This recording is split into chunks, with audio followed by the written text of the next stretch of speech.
Hello Animals fans and welcome back to AniLysis number 71. We're covering the Hork-Bajir. Now, this is going to be a long one.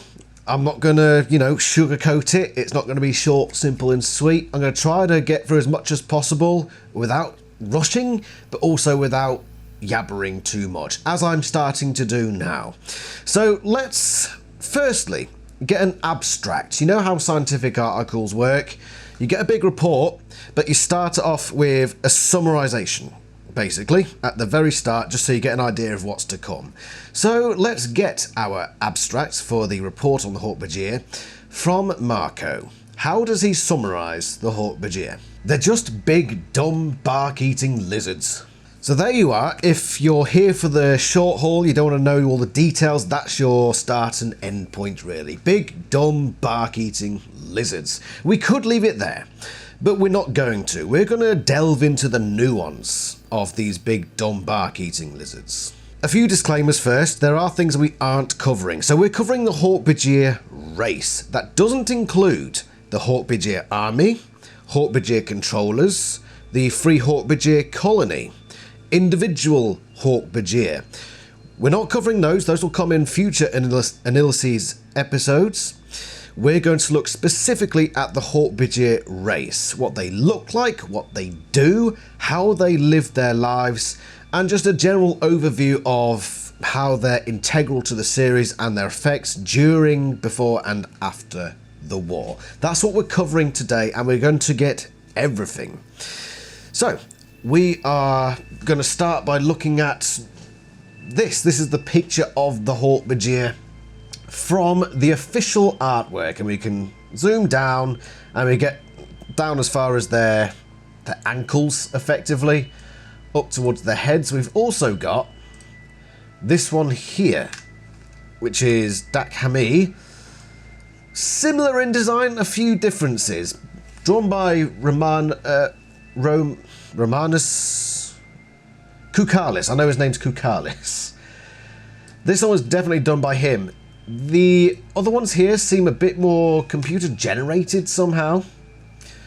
I don't think they're done the same way. But these are our base designs, and we're going to compare the appearance of the Hork-Bajir and the characteristics to these pictures and say how maybe they're a bit different, where they got it right, etc. But before we delve into the appearance of the Hork-Bajir, let's just cover the creation of the Hork-Bajir. Because if you've read the Animal series, you will probably know that these were not naturally evolved beings. These were created by the Arn. Let's look at the quotes. "We returned to our homeworld to find everyone dead. Our entire species. The air was unbreathable, except in the valleys. But even there, the balance was precarious. A hair too much carbon dioxide, a shade too little nitrogen, and even the impact valleys would die. So we went to work to understand this new environment. We needed a mechanism for controlling the atmosphere. Different species, each subtly different in its use of carbon dioxide and its production of oxygen. The perfect balance, the perfect mix. That's what we needed. But they would require constant care. And we were not willing to become a race of tree herders. So you created a race of tree herders," I said. "Right here, in this room. Yes, in this room. We used all our genetic skill to design and build a species that would be perfectly adapted to caring for the trees, preserving them. We made them bark eaters.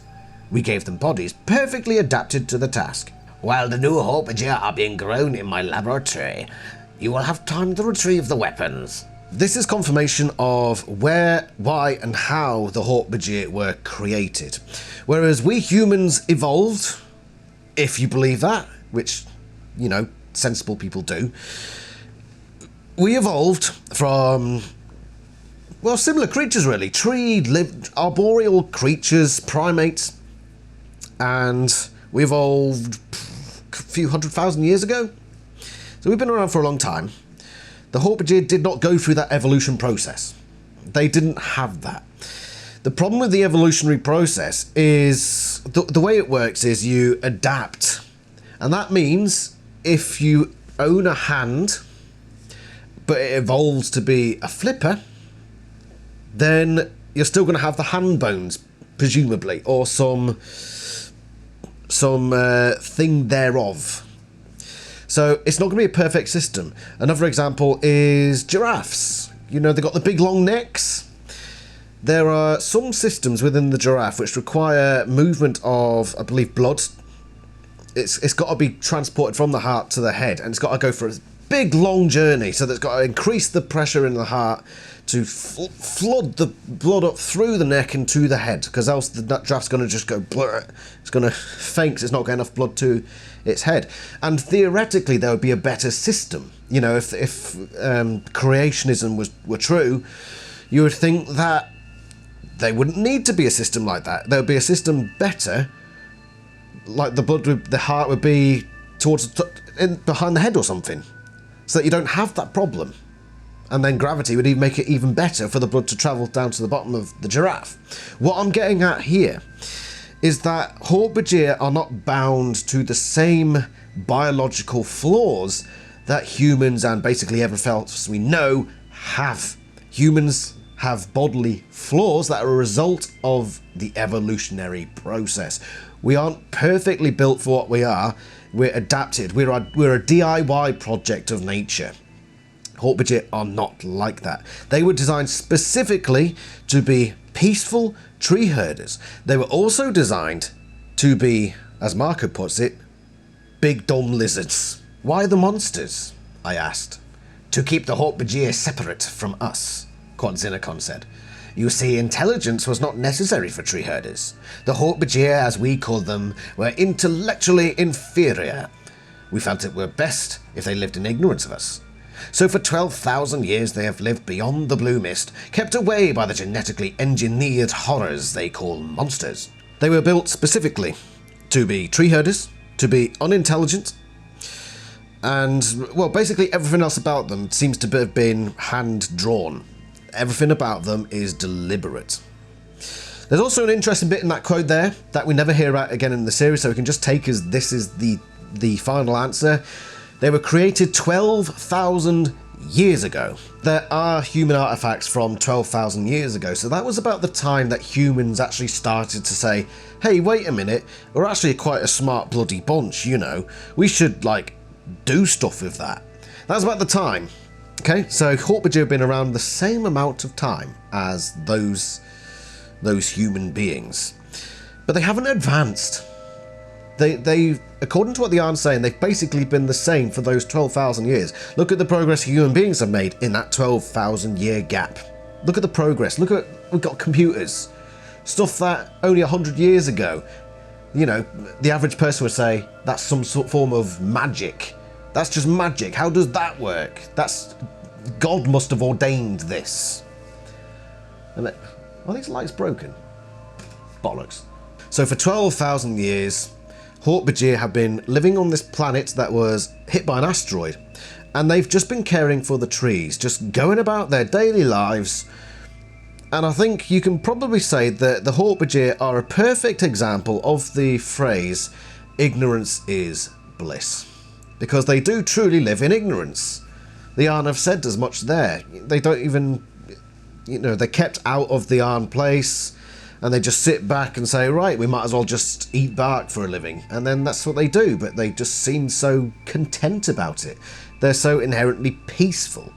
Everything about their body, about their being is built for that, and they're just content with it. So what about their body? What exactly do these creatures look like? According to the books, okay? And we're gonna tie this all back into what we discussed so far, so the creation of the Hork-Bajir, what they were created for. We're gonna go on a journey now, starting with the appearance of the Hork-Bajir, and we're just gonna explore this idea. So, that's what the book covers think they look like. Let's look at some quotes about the general look of the Hork-Bajir. They leaped from the ship, whirling and thrusting and slicing the air, creatures that looked like walking weapons. They stood on two bent-back legs and had two very long arms. On each arm there were curved horn blades growing out of the wrist and elbow. There were other blades at their bent-back knees and two more blades at the end of their tails. They had feet like a Tyrannosaurus Rex. But it was the head that got your attention, a neck like a snake, a mouth that was almost a falcon's beak, and, from the forehead, 3 dagger-like horns raked forward. They somewhat resemble the long-extinct reptilian creatures humans call dinosaurs. Now, Hork-Bajir are pretty large creatures. They stand about 7 feet high and are built for trouble. This is what we're given as the general appearance of these things. Walking weapons. They're covered in blades on various parts of the bodies, and we'll get into more detail about the blades in a bit, and various other bits as well. But we'll just look at the general appearance now. Big, terrifying creatures. 7 feet tall. Now that figure is never truly contradicted in any way. In fact, it's repeated many, many times. 7 feet. So we can be pretty certain that 7 feet is the average Hork-Bajir height, and they don't vary much from that. In fact, there seems to be very little variation in the Hork-Bajir in general. Perhaps they were created that way. They were created to have as little variation as possible. One of the things that I do note from these early passages in the Animorphs story is this idea of bent back knees. I've got this picture up here. Let's firstly go back to here. And this is, I'm assuming, what KA is talking about. So on this picture of Dakhami here, you've got the joint to the pelvis here. We can assume it's called a pelvis for Hork-Bajir. And you've got the, like human legs, it juts out forward at a forward angle to the thigh. And then you come to a knee. And the shin, the calf, comes back this way. It goes backwards and then joins to the ankle, which then stretches down to the digits. Okay, this is a digitigrade creature, we can assume. I think this is what KA means by bent back knees. Of course, there are a few examples in the early books where KA has limited understanding of animal biology and anatomy. And it's just one of the things you got to admit. Bent back knees is basically what we call digitigrade. Wrong picture, but this one here. So plantigrade is what humans have, where the heel below the ankle is on the ground, just like here. Digitigrade is different. This is where we get the whole bent back knee structure from. So the heel is actually off the ground. Here are the toes. Here are the, is it metatarsals here, and they're lifted off the ground. So this is why it looks like the knees are bent backwards. What we see with the Hork-Bajir images, and according to the Hork-Bajir texts, is that the Hork-Bajir have 3 toes going forward and then a spur going backwards the other way, much like the leg of an avian. So this is the leg of a bird. You've got the 3 front claws, you've got the spur at the back, and then you've got the equivalent of the heel and the ankle up in the air, which makes the knees look like they're bent backwards. So that's what the Hork-Bajir have. That's basically what we see here. The quotes also go into how these creatures look like dinosaurs. And you can see why they would think something like that, because they do look very reptilian. And there are further quotes to confirm that as well. So that's why Axe says that they look like dinosaurs, effectively. But these seem pretty accurate to what we've seen so far. But let's now go into a bit more detail. Let's look at the size of these creatures. So we know they're 7 foot tall, but you know, they're quite bulky creatures. At the front were several larger chairs, much larger, and made of steel with no padding. Those had to be for Hork-Bajir. Spaces for about 4 Hork-Bajir, maybe 2 or 3 Taxxons, and seats for 20 or more humans. Suddenly, sitting beside me in the car was Garoth. The garb of a council member was gone. He was a Hork-Bajir sitting calmly in the passenger seat of a Toyota Camry. There seems to be a slight contradiction here on the bulkiness of the Hork-Bajir, because in that first one, they got these massive steel seats.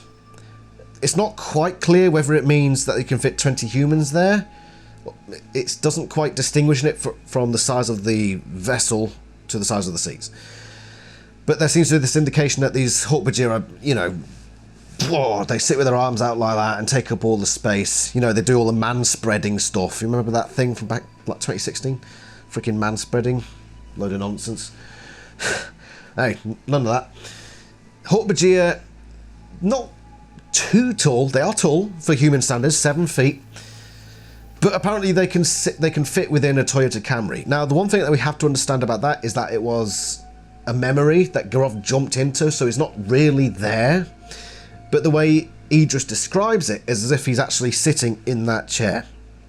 There's no hint there of, oh, his bulk was through the door, like it clearly looked like he didn't fit, but because it was some sort of dream illusion thing, he was able to sit there. No, it just said that he sat in the seat of this Toyota Camry. So they can theoretically fit in cars. And then I believe in book 45, there's a car full of 6 Hork-Bajir, so yeah, they can safely fit into cars. They're not that big. They're not that big. It's probably just the fact that they got these big old blades that they take up a bit more room.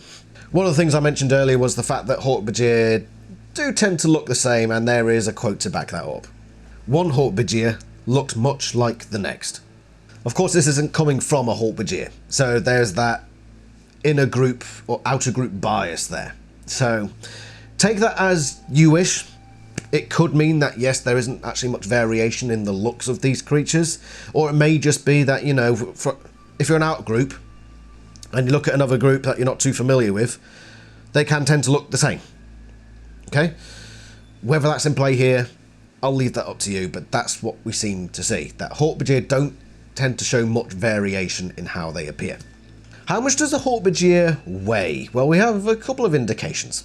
It easily carried my Hork-Bajir weight. Probably not much different from a man in full armour. I said we had a couple of indications, we had one. Apologies. That's the only time we really discussed the weight of your average Hork-Bajir. The weight of a medieval soldier in full armour. Now, looking at Google, medieval armour probably adds up to about 40 to 50 kilograms. So probably about 25 to 30 in the outside stuff, like all the metal, but then you've got to wear all the chainmail underneath as well. So my rough estimate is probably about 40 to 50 kilograms is the whole armour thing. Add that onto a soldier, a man, you're probably looking at anywhere between 70 and 90 kilograms, depending on, you know, muscle mass, height, etc. So overall, you're probably looking at about 130 kilograms, which is 270 pounds for you Americans. Basically the weight of the average American. I'm sorry for making a joke about the weight of Americans. I'll change it. The weight of the average Scot, okay? There we go. It's okay if I offend the Scottish people. You know why it's okay? Because I was born in Scotland, so I can say whatever the frick I like.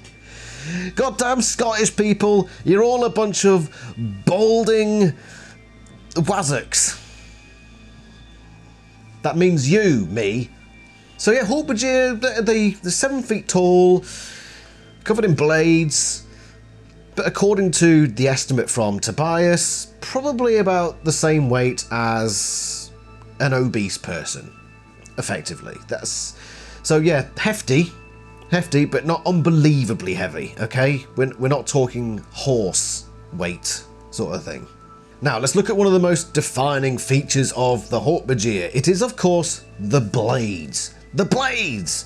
Let's have a look at some quotes which go over where exactly these blades are placed on the old bodies of the Hork-Bajir. The most dangerous looking creatures you'll ever want to see. Foot-long, razor-sharp blades rake forward from their snake heads.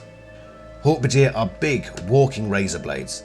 They're about 7 feet tall, 2 arms, 2 legs, and a nasty spiked tail similar to Andalite tails. There are sword-like blades raked forward from their snake heads. There are blades at their elbows and wrists and knees. The razor-sharp blades on their ankles, knees, wrists, and elbows are for stripping bark off trees. There are curved blades at their knees, at their elbows, at their wrists. So where are the blades on a Hork-Bajir's body? On the head. And they're described as sword-like. There's also been suggestions that they're machete-shaped in the series. But I kept that quote out because I've already got enough quotes to deal with, and sword-like is pretty much similar. These don't look quite like sword blades here. So they're probably straight up. Oh, sorry, light. Stop it. And I think this does actually matter as well as we move on through this. So these horn blades on top of the heads are probably straighter and more curved upwards. Downwards, on the arms, they've got wrist and elbow blades. So there should be one at the wrist, one at the elbow. A lot of the artwork, and we'll go look at the other artwork as well, puts extra blades in between, which is incorrect according to the books. There are no indicators that they've got blades on their actual, forget what this part of the arm's called, but they haven't got those blades there. It's at the wrist and the elbow, so 2 blades on the arms there. Knees and ankles. Knees and ankles. So, on the Dakhami picture, we're missing an ankle blade. We also seem to be missing knee blades, though it's sort of covered by Aldria's tail here. On this image, we haven't got any knee blades, but we've got ankle blades, 2 of them on these ones. So neither of these are particularly correct. As far as the book says, as far as the book gives us, they've got 1 here on the knee and 1 on the ankle. And these are all curved as well, so the quotes give us that these are indeed curved. So these ones here actually look like, they're quite straight. They look like they belong on the head, whereas these curved ones on the head look like they belong more on the other parts of the body, which seem to be straighter in this picture. How does it give us on these ones? These ones are curved, so these ones are probably more accurate to the wrist and elbow blades here. Do we know what the blades are made of? Yes. I flapped hard and landed on Rachel's forward-swept horn blade. I gripped the bone blade with my talons. I stopped and grabbed Dakhami's arm. I deliberately moved my fingers down to the blade at his elbow. It was almost as hard as the Andalite male's tail blade, and just as sharp. Their arm blades glinted in the moonlight. Firstly, there is that little bit there where Tobias mentions a forward-raked horn blade, much like on these descriptions here, which does sort of contradict what we get from other quotes talking about sword-like or machete-like blades on the head. But nevertheless, these are made out of what is basically bone, so they're very, very hard. It's interesting that they say not quite as hard as an Andalite tail blade, and I believe that was Aldria who quoted that. So Andalite tail blades are obviously absolutely solid, but there must be like a slight bit of give to the Hork-Bajir blade, much like there's a slight bit of give to the cover of this book. If you press your thumb hard enough, you can feel just the slightest amount of give. Okay? That's probably what it's like. For all intents and purposes, it's hard as bone, okay? There's also the bit in there about it glinting in the moonlight, and there's a few quotes in the series of them being quite flashy. You know, reflection coming off of them. There isn't much in the way of that here. There is a little bit. So they're quite smooth, shiny, because the smoother something is, the shinier it tends to be. So it's very smooth to the point where the light reflects off it and you get it sort of glinting in the sun, which is quite lovely. There's one final quote here regarding the blades that I just thought was interesting, and I just want to add in here to, you know, put the thoughts forward about it. So let's have a look at it. The stairs twisted in a tight circle. My big Hork-Bajir feet were 20 sizes too big. I slipped and skinned my knees on sharp stone. Axe leapt over me and raced ahead. Why is this something I thought to bring up? Well, all the other quotes say that Hork-Bajir have blades on their knees. So let's bring up a better picture of the knees. So here, the knees. So there should be a blade on the knee, here, according to the texts that we get. Now, Tobias slips over and scrapes the skin on his knee, which means that as he's fallen, say my hand's the surface and my elbow is the knee of the Hork-Bajir, it slammed into the side of the step there and caused a rupture in the skin. Now, if there was a blade sticking out of my elbow, it would hit the surface and it wouldn't impact the skin unless it like twisted to the side. But I think in all likeliness, maybe the blade comes out of the bottom of the knee and he hit the top of his knee, meaning that here, the blade probably comes down like that, if you can see that, and he hit the top of the knee. Either that or it's the other way and the blade comes up, exposing the bottom part of the knee and he contacts it there. It's one of the small little bits, but we're being comprehensive in this analysis, so it's just talking about the placement of the blade on the knee. There's no concrete answer on any of these blades, by the way, as to how specifically they're placed on the body.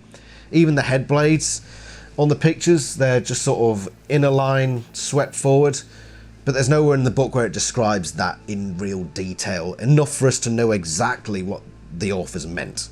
So that covers the blades. Most of the artist's impressions actually put too many blades. By the way, we also talk about foot-long blades. So that's about right, I'd say, for... actually, no, maybe not. Maybe a little bit bigger than that. But especially on these pictures, these blades on the arms and legs seem a bit short, because they don't look that dangerous. I reckon they're probably a bit longer, especially on this chap up here.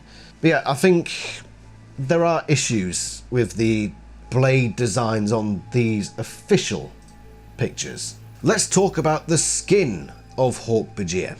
I fluttered over to stand on Ket Halpak's shoulder. It isn't easy to find a place on a Hork-Bajir.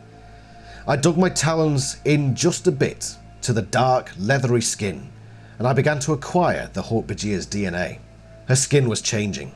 It turned dark, almost green-black. To the touch, the skin was rough as bark. The Hork-Bajir skin is described multiple times as leathery, so hairless, but also with a slight wrinkliness. So look at your own hands. Extend your fingers and look at your hands. Remove any hair and just look closely at how the skin looks. It probably looks like that on a larger scale, I'm imagining. But it's also dark green in colour. So I've just gotten a dark green colour up here. So green-black. So I'm imagining it much like this, maybe with a bit more green tone in it, like that. So that's probably a bit too bright, not green and not black enough, but that in a darker shade. That's probably the sort of colour we're looking at for Hork-Bajir. I think the colours on the official artwork are a bit too... I mean, that's got a bit too much yellow to it, I think. On Dakhami's picture, there's a little bit too much of a yellow tone to it, and it's not dark enough. How does this one look in comparison? Still, it's not quite right. The skin looks pretty spot on, although it seems to have given the Hork-Bajir scoots on the tail, which are basically like a snake's scales on the belly, which doesn't seem accurate to the books. But their skin is also described as tough as bark, and bark is pretty tough stuff. In fact, it sounds like the skin is almost as tough as the blades on their body, but obviously with a more rigid, ridged structure, more leathery. So if you know what leather looks like, it's relatively flat, but it's also quite wrinkly inherently. Hence why I said look at your hand, like that. Just look at the way the hand looks, like that. Or look at the hide of a rhinoceros or an elephant. So that's probably what we're looking at, but very, very hard, tough skin. And it probably has to be, considering the Hork-Bajir's lifestyle of living in trees. You know, you're probably going to get lots of cuts and scrapes here and there, so you want your skin to be quite tough to combat that. You probably don't want fur or scales either, because, for example, scales, it's fine if you brush scales one way, it will slide over, but if you go the other way, you're going to catch and pull off those scales. If you've ever had a lizard or a snake, you're able to stroke going one direction, but stroking the other direction can be actually quite stressful to the animal, because you will pull on those scales and potentially pull them out as well. So that's probably why Hork-Bajir don't have scales in much the same way that reptiles do, even though described as reptilian. Let's move on to the tail, the Hork-Bajir tail. We get a good look at Dakhami's tail here. He's just sort of swept it under his own legs and twirled it forward like that. Let's look at the quotes describing the tail of the Hork-Bajir. A slow but deadly tail. It had a tail that ended in stegosaurus spikes. I saw Hork-Bajir feet and the short Hork-Bajir tail go by overhead. They had a tail, but it was high, not dragging on the ground. Horns erupted from my forehead. Talons spread to Tyrannosaurus proportions. My tail shot out to twice my height. He slammed against the computer bank. His head crashed back onto his tail, and his own tail blades pierced his skull. The first point where there are no contradictions is the fact that they've got 2 blades on the tail, but it's like a Stegosaurus tail. So it's more twinned than it's depicted here on Dak Hammy's tail, which has one sort of a foot, 2 foot down toward the base of the tail, whereas you've got one sticking out at the end. It's more sort of twinned, I imagine, and I think a lot of artwork does reflect that outside of the official. But the big contradicting bit here is the length of the tail. We know that it's quite a thick tail, so you'd say that Dak's is quite thick there. You know, it just sort of juts out of the torso without much change in width. But one strange quote in here is when Tobias is morphing the Hork-Bajir, he describes the tail being about twice the height that he is, which is unusual. Does he mean twice the height of his Hork body? Does he mean twice the height of the Hork-Bajir itself? In which case the tail is probably 14 feet long. Somehow I doubt it, considering all the other descriptions we have. So what's he talking about? Twice as long as he is. Twice as long as a Hork, which is about that. So you're probably looking at 3/4. Yeah, that's actually probably quite right, according to the descriptions. It is a short tail, which would mean it's quite slow, but if it's got the 2 spikes at the end, it's also quite deadly. But we can't also forget the last quote we saw there, where it's that one Hork-Bajir stabbed its own head through the back of the head with the tail blades, which for a 4-foot tail would be quite difficult, especially considering the snake-like head of the Hork-Bajir. So a snake-like neck head structure means you're going to have quite a long one. So if it's falling back, it's probably going to go flat out and extend the length of the neck, which means the tail would have to be as long as the torso, including the curve that it needs to curve around like a U-turn back upwards, and then the length of the neck as well. So 3-4 foot is probably an underestimate, probably 5 feet. I think Dax is a bit long here. How does it look on these other ones? Maybe. The quotes do say that it doesn't drag on the ground, like the tail goes by overhead, it's not dragging on the ground, but is that because they're not long enough? Or is it because, like the Andalites, they tend to hold their tail upwards, at least at the tip? Maybe it sort of curves down, but then it naturally curves back upwards at the end, which would explain why it doesn't drag on the ground. That's pretty much as we get on the tail. So my conclusion personally, and you can have a different conclusion of course, is that the tail is probably just a tad shorter than good old Dax here, and maybe a little bit thicker, so it goes very slender towards the end. I think it probably stays pretty consistently wide as it goes down the body, and the blades at the end are almost twin, so one could be on the side of the tail, one at the end, but I don't think there's that much of a gap. Okay, that's pretty much what I have for the Hork-Bajir tail. What about Hork-Bajir hands? What's Dak got up here? He's got a pretty beefy hand up here. He's holding it out like Shakespeare. Oh, he's got one up here as well, doing whatever it is that... Let's look at some quotes for Hork-Bajir hands. I reached down with my sharp Hork-Bajir claws. I widened the ear canal. I picked up Kilgrim and handed him to one of the Hork-Bajir. Essam grabbed the human's arms and pinned them behind him, locking his wrists in one big Hork-Bajir hand.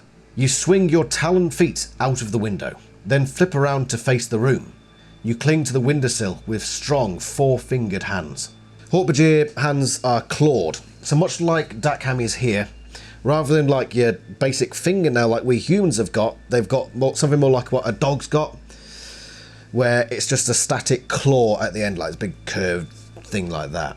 They're also quite big, so we've got an example there of, so somebody's got their hands together, and a Hork-Bajir is just quite easily able to wrap the hand around both hands of the person in question. So they're quite big hands, and that's illustrated in these pictures. They're also described as having big arms as well.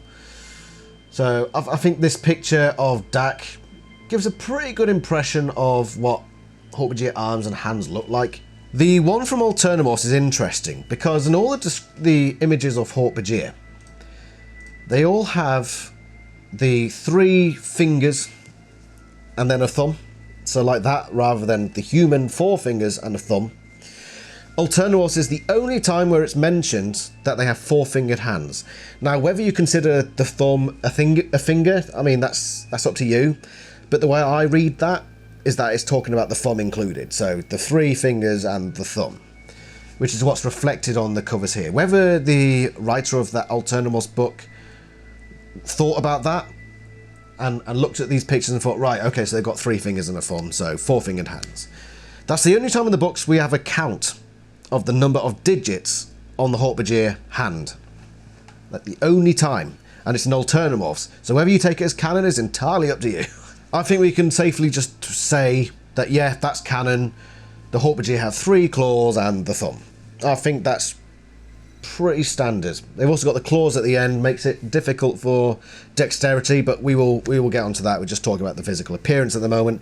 Let's move on to the other side of the body and look at the feet. Her feet mutated swiftly from dainty human to the 3-toed 1-spur feet of the Hork-Bajir. Feet that looked like my own talons, except much, much larger. Her heel bone grew a spur, the Hork-Bajir back toe. Her own 5 human toes melted together, then split and grew into 3 long claws. We've covered quotes prior to this where it describes them as having Tyrannosaurus-like feet. And these quotes show no contradiction to that. They're basically like an avian's foot with the 3 claws and the spur at the back. So like my thumb is acting as a spur here, so it'll grab like that on branches and what have you. Ow, that hurt. Thumbs aren't really meant to act like that, but that seems pretty consistent what we have. They're just very, very big. Probably bigger than is shown in this picture with Dak Kami. His feet look quite small here. But then again, it could be a thing about perspective. But I'm thinking they're quite big because they probably have to, you know, wrap their feet around treetops and whatever if they want to be swinging about, you know. But there's not much else to talk about the feet, really. There's no contradiction. It's just pretty clear on what the feet are like. They're big, Tyrannosaurus-like, like an avian's feet, and they've got the spur, the back toe, which probably allows them to grapple with their feet. Unlike our feet, you're not going to do much grappling with these bad boys. Have you ever tried grappling with your toes, by the way? It is fun. Just think of them as hands and start trying to pick things up with your feet. I'm so easily amused. So I think that's the feet covered. Quite simple, quite straightforward. No contradictions. Pretty clear what they're on about. Let's look at the head of the Hork-Bajir. Specifically, the mouth. Her face grew elongated. The jaw bulged outward and became smooth as a bullet. The Hork-Bajir controller's tongue lolled out. My mouth grew teeth, sharp ones for cutting bark and serrated molars for grinding it up. Not much controversy here. The artwork on the official Animorphs covers has the beak-like structure. They are described as having beaks. For whatever reason, the lower jaw is made to be less like a beak, and to an extent I understand that, because these are creatures capable of speaking.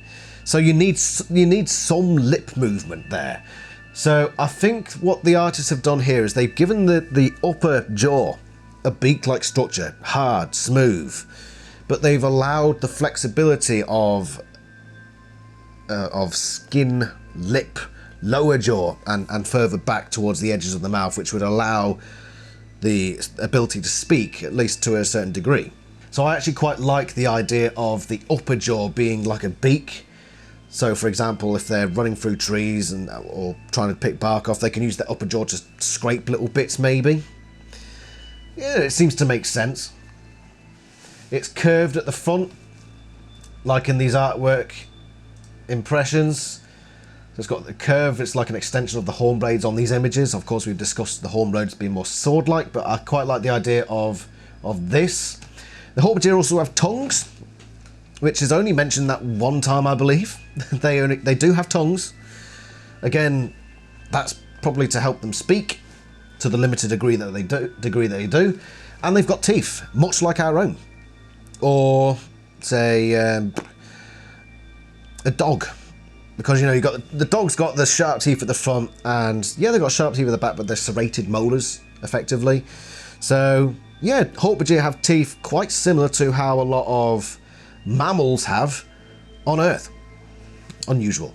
I don't think I've ever seen Hork-Bajir depicted with the canines. They're not said in the book to have canine-like teeth, but it does say sharp teeth at the front. Whether they have canines?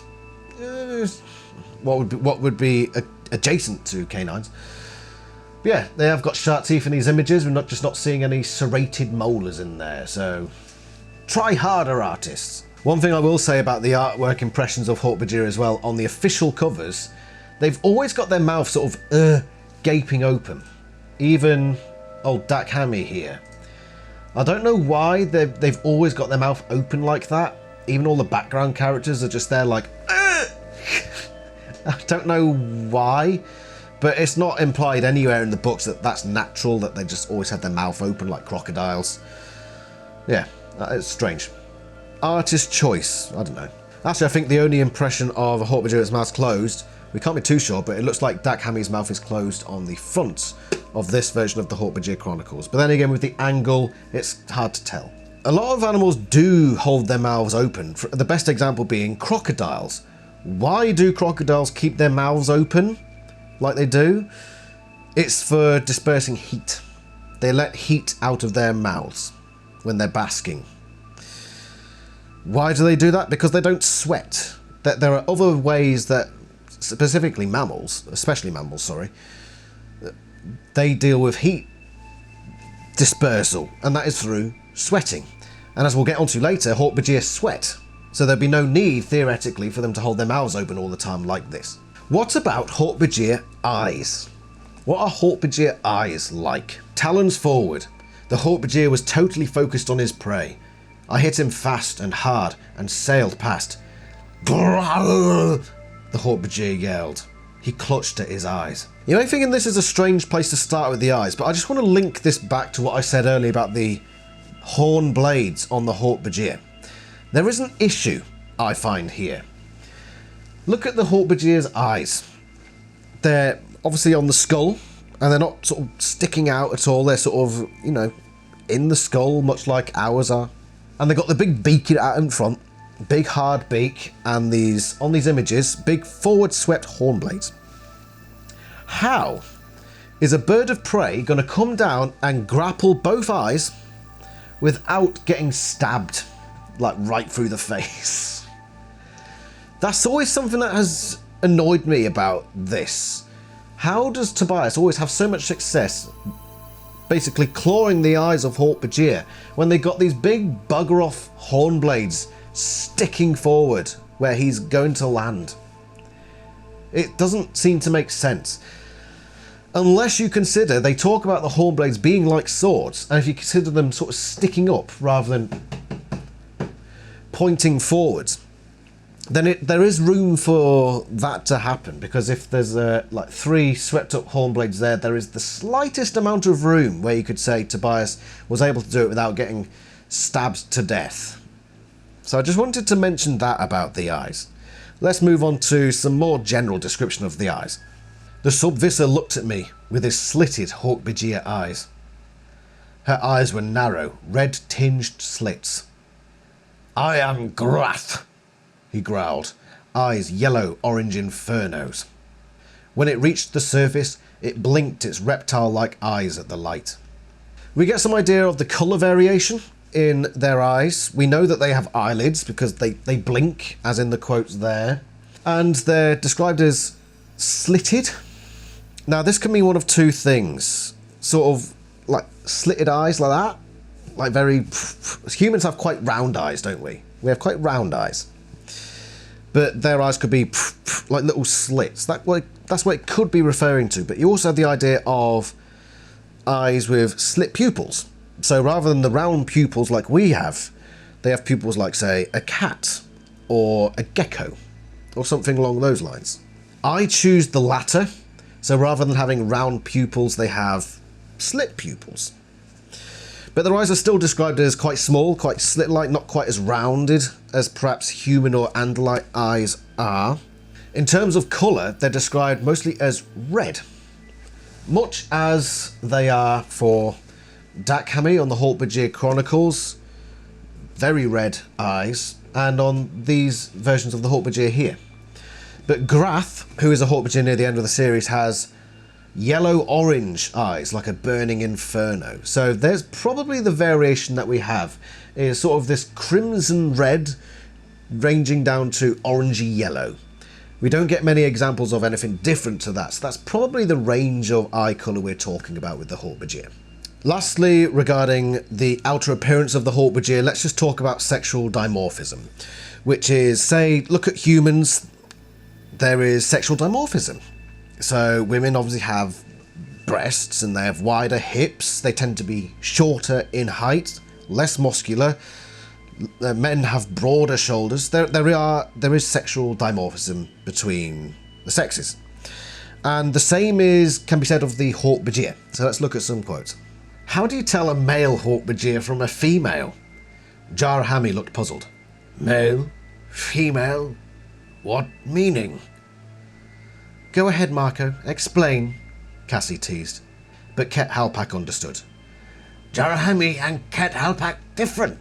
Jarahami have 3 here. She pointed at her hornblades. Ket have 2. That's the only difference? Marco asked. Other difference too, Ket Halpak said primly. But only for Hork-Bajir to know. Younger Hork-Bajir then climbed to the completed platforms and stocked them with spears and arrows. Weapons the female Hork-Bajir were turning out with speed, efficiency and skill. It was unbelievable to watch. I spotted Toby, recognisable only by virtue of the fact that she was a bit shorter than the average Hork-Bajir female. The most obvious example is the hornblades. So these all look like males on here. You've got these forward swept hornblades, or sword-like or machete-like hornblades, however you want to see it. The males have 3. The females have 2. And that seems to be the most obvious difference. The other 2 quotes there get a bit more into the weeds, really, because it talks about Toby being slightly shorter than the average female in terms of height. What does that mean in terms of sexual dimorphism? Well, if the quote was just, she was slightly shorter than the average Hork-Bajir, then that makes it seem as if males and females don't really differ much in height. But specifying that she looks shorter than the average female makes it seem that there is a height difference between the males and the females. And if they're anything like us humans, then the females are probably shorter than the males. And I think this is backed up by the implication that most of the soldiers that the Yeerks use in battle are male.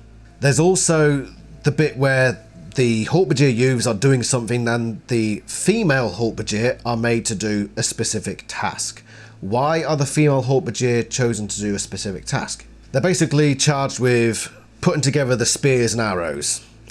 Why is this a thing? Is it because the men Hork-Bajir are sitting back with beers and telling the females to make sandwiches? No, probably not. It's probably because the females, maybe they're more dexterous. Maybe because they've got smaller frames, smaller muscles, maybe smaller hands, they're able to better do all these little jobs. And that's what I'm thinking is the case here. So the male Hork-Bajir, they're not men because men implies human. So the male Hork-Bajir are probably off doing some more heavy lifting, hard labour, sort of digging trenches and what have you. And this is very similar to how humans operate, because male humans are naturally stronger. We're built differently. That's basic biology, you know. I know we're in 2024 and basic biology is hard for some people, but that's just the way it is. Males are built differently to females, and so are better at certain tasks, and females are better at other tasks. And the Hork-Bajir seem to understand this as well, because they have differentiated tasks based on which is stronger at certain skills. And this is why I believe as well that the females are probably shorter than the males. I've already mentioned why, because pretty much in every battle that the animals go into, specifically after book 13 where they know there's the difference in horn number, the animals are typically referring to their enemies as male. Now, either they're just massively misgendering and should be arrested forthwith, or it's simply the fact that most of the combatants that they're fighting against are male Hork-Bajir, and the Yeerks understand that the males need to be fighting more, whereas the females are probably, I don't know, maybe they're doing other tasks in the Yeerk pool, for example. So I think there is a clear sexual dimorphism rather than just the number of head blades. I'm assuming males are probably bulkier, taller, and just generally probably more muscular. Those things, though, an Animorph or a human probably won't see as easily as other Hork-Bajir will see. So that's probably why the Animals still do struggle with seeing that. Apart from that, the other differences are for only Hork-Bajir for now, and we can only speculate on what that means. I'll leave that up to you. Let's move on, shall we? We've covered the appearance of the Hork-Bajir. How wonderful. We're going to move on to the next section. The innards of the Hork-Bajir. How wonderful. Let's talk about blood. Okay? Human blood is like a crimson red colour. There's like very little variation in that. You know, older blood tends to be darker, but, you know, straight away, blood tends to be crimson red in colour. What colour is a Hork-Bajir's blood? Blood, or something, oozed in shades of deep red and deeper blue-green. He was breathing hard and sweating the same blue-green fluid I'd seen inside his head. He crashed to the floor.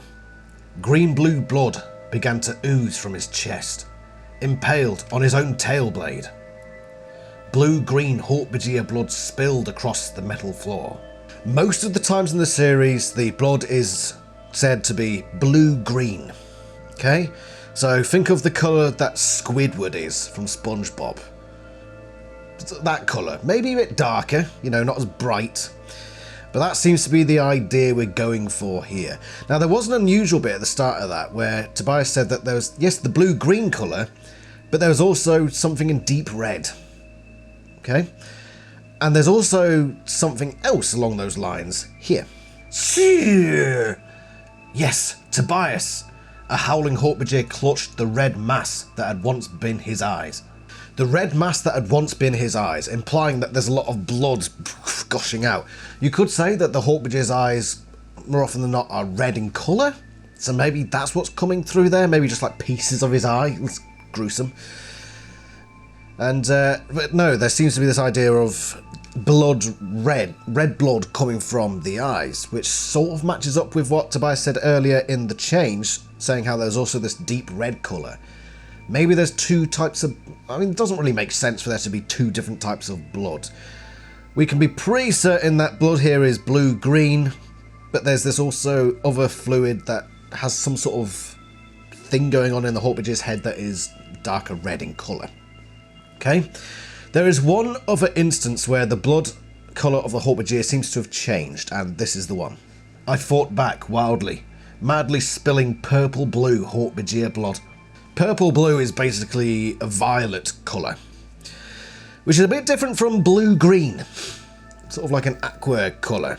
They're quite a lot different. So, but we also have to remember that this is in book 41, The Familiar, which is not a real scenario, so maybe that's why. Maybe Jake's dream state has just changed that, which does make sense, because if you look at the rest of The Familiar, there's a lot of dreamlike stuff going on where things aren't quite correct, and then he sees it correctly later on. So I actually understand why this would be the case and why it wouldn't be too much of a problem for the canon for Hork-Bajir blood in Jake's dream state to be violet coloured rather than blue-green. Okay, that's the only other time really that the blood colour changes. Let's look now at the organs of the Hork-Bajir. Not literally look at them, but there's a few descriptions of organ stuff going on. My insides were reorganising totally. Hork-Bajir have at least 2 hearts, maybe more. So entire new hearts were forming inside of me.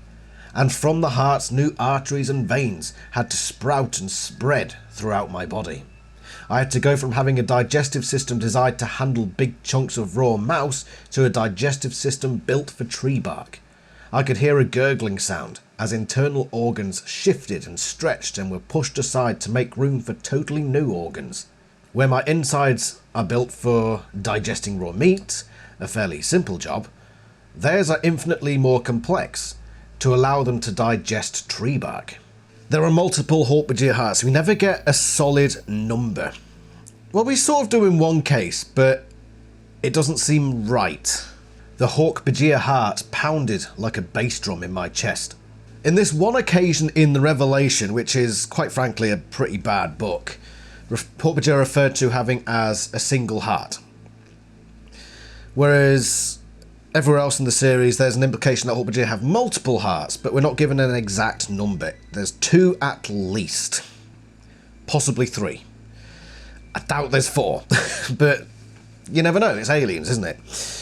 But once again, we come back to the creation of the Hork-Bajir, like we do with everything here. Maybe they were created to have multiple hearts. Maybe they do have 4. Like 1 for each limb. I don't know. But, you know, if it meant that they were perfectly designed for what they're doing, then more hearts the merrier. They also have a different digestive system. They have new organs sprouting up when the animals morph into Hork-Bajir. We don't know what those other new organs are for, necessarily. But we can imagine that if they're eating tree bark, which is a very fibrous thing that takes a lot of breaking down, plant material does take a lot of breaking down, hence why cows have 4 stomachs, there are probably multiple stomachs as well as multiple hearts. And it's all got to fit somewhere in there. What about the Hork-Bajir brain? We do get a description. Very different from the Ged brain. The brain was divided into lobes, 2 fairly smooth and 1 deeply wrinkled. So there's 3 parts mentioned here. There's multiple lobes, 2 of them are smooth and there's 1 that's wrinkled. We get no indication of where it is, but if I can just put an idea forward. Like our human brains, obviously you've got the 2 sides. On either side here, like the left side is the artistic side and the right side is the more down-to-earth side. But then you've also got the hypothalamus at the bottom at the back, which controls subconscious stuff. The Hork-Bajir brain, I'm imagining 2 frontal bits are smoother, probably cover the sort of subconscious side of things, much like a hypothalamus does in our brain. And then there's a bit at the back, like a more substantial bit at the back that's more wrinkled. And what is it about wrinkled parts of the brain? There's more surface area, and basically you can fit more in it. Which, you know, logically speaking, if you're never introduced to this concept, you'd be like, no, there's less brain if you've wrinkled it. But this is how it works. The surface of the brain is where everything sort of happens, I think. So, yeah, the Hork-Bajir emotional stuff, or their intellects, their sentience, is in this wrinkled part of the brain. We can assume, considering the job that Hork-Bajir have, where they're in the trees, I reckon at least one of these smoother lobes is specifically for life in the trees. Things like balance, knowing how to grab things. Because, as we'll discover later on, Hork-Bajir do not fall. They live their entire lives in the trees, but they do not fall. So that part of the brain must have been designed very well by the Arn during the creation process to be the perfect tree dwellers, to the point where they're so skilled that staying in the trees is as easy as breathing.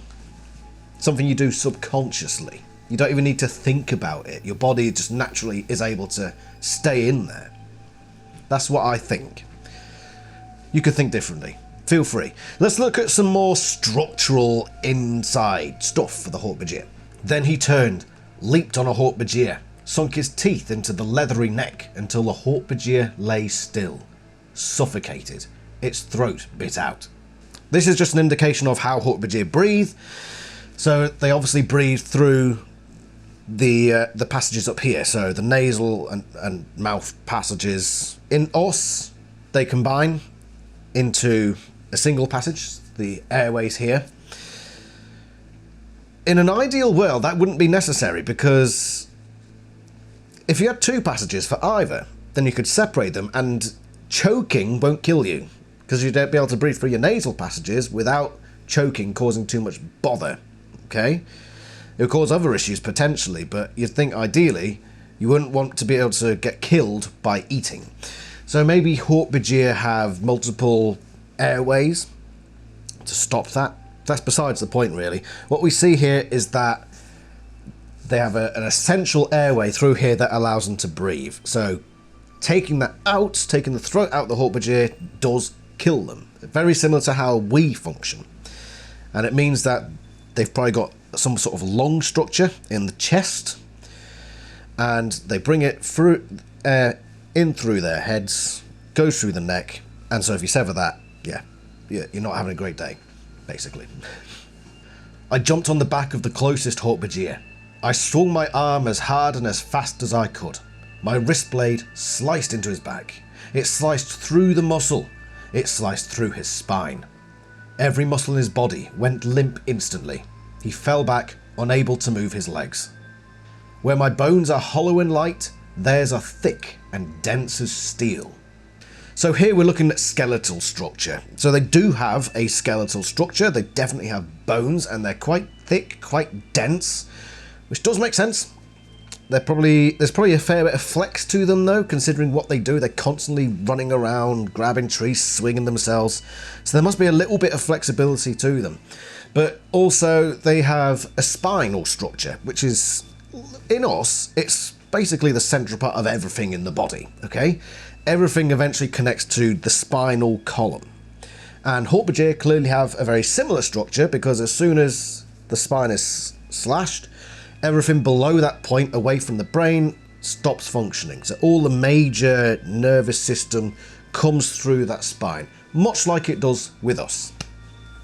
There's not much we can really cover in this area, so let's look at a more chemical level. Let's get chemical, everyone, and look at the molecular and chemical processes that we're given about the Hork-Bajir. Firstly, what is the most important molecular structure in an organism? It's DNA, of course. The other Hork-Bajir all chimed in, all agreeing to allow Quaffajinavon to harvest their DNA, despite the fact that none of them, besides Toby, had any idea what DNA was. Well, why does this matter?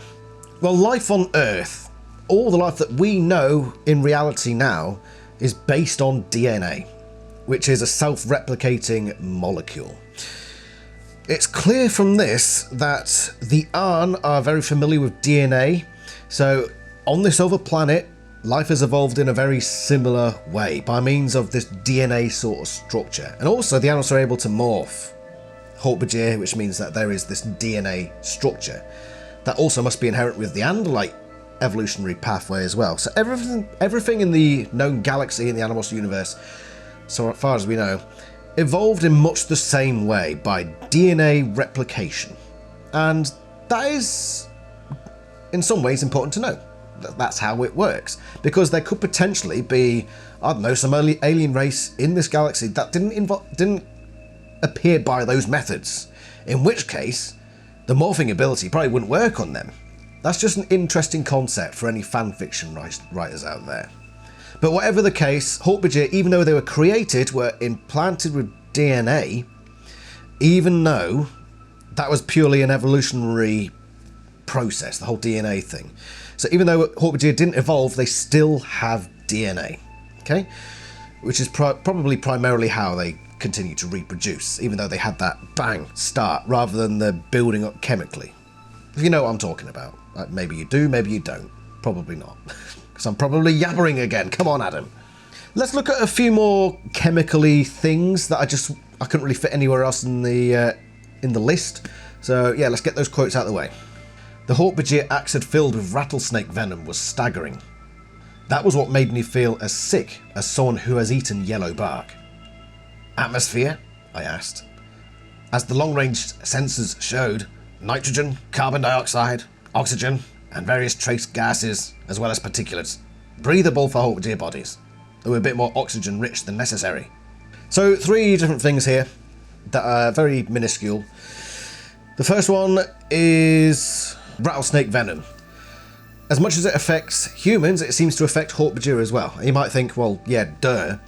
But what does rattlesnake venom attack? Primarily the nervous system. It stops synapses firing off and all that sort of stuff. And the way it does it is you'll get certain molecular components coming along, molecules and they'll attach to existing molecules. Okay? So in order for that to happen, those molecules need to exist for this one to come along and attach and do its damage. Okay? So that means that the Hork-Bajir at a molecular level, when it comes to synaptic stuff, like neurons, how the body fires off signals to the brain and vice versa, that apparently is very similar to how ours work, because otherwise the venom from the rattlesnake wouldn't be able to affect it, I believe. Just another interesting little thing. Yellow bark is just a funny little one. So a Hork-Bajir will get sick if he eats yellow bark. I think this is just a reference to yellow snow. So take from that what you will. I'm not going to delve into that. I just thought it was an interesting one to throw in there. And it is chemically related, surely. And then the last one, which is a bit more interesting, the atmospheric conditions. So very similar to the Hork-Bajir homeworld and Earth. Okay? But Earth is more oxygen rich. That will cause issues. Okay? Just the slight change in the atmospheric makeup will change how a body is able to operate, primarily with breathing and getting energy into the body, the right bits, the right molecules into the body. So the Hork-Bajir are a bit like stormtroopers on planet Earth. Maybe this is why. What do I mean by stormtroopers, by the way? Basically useless, okay?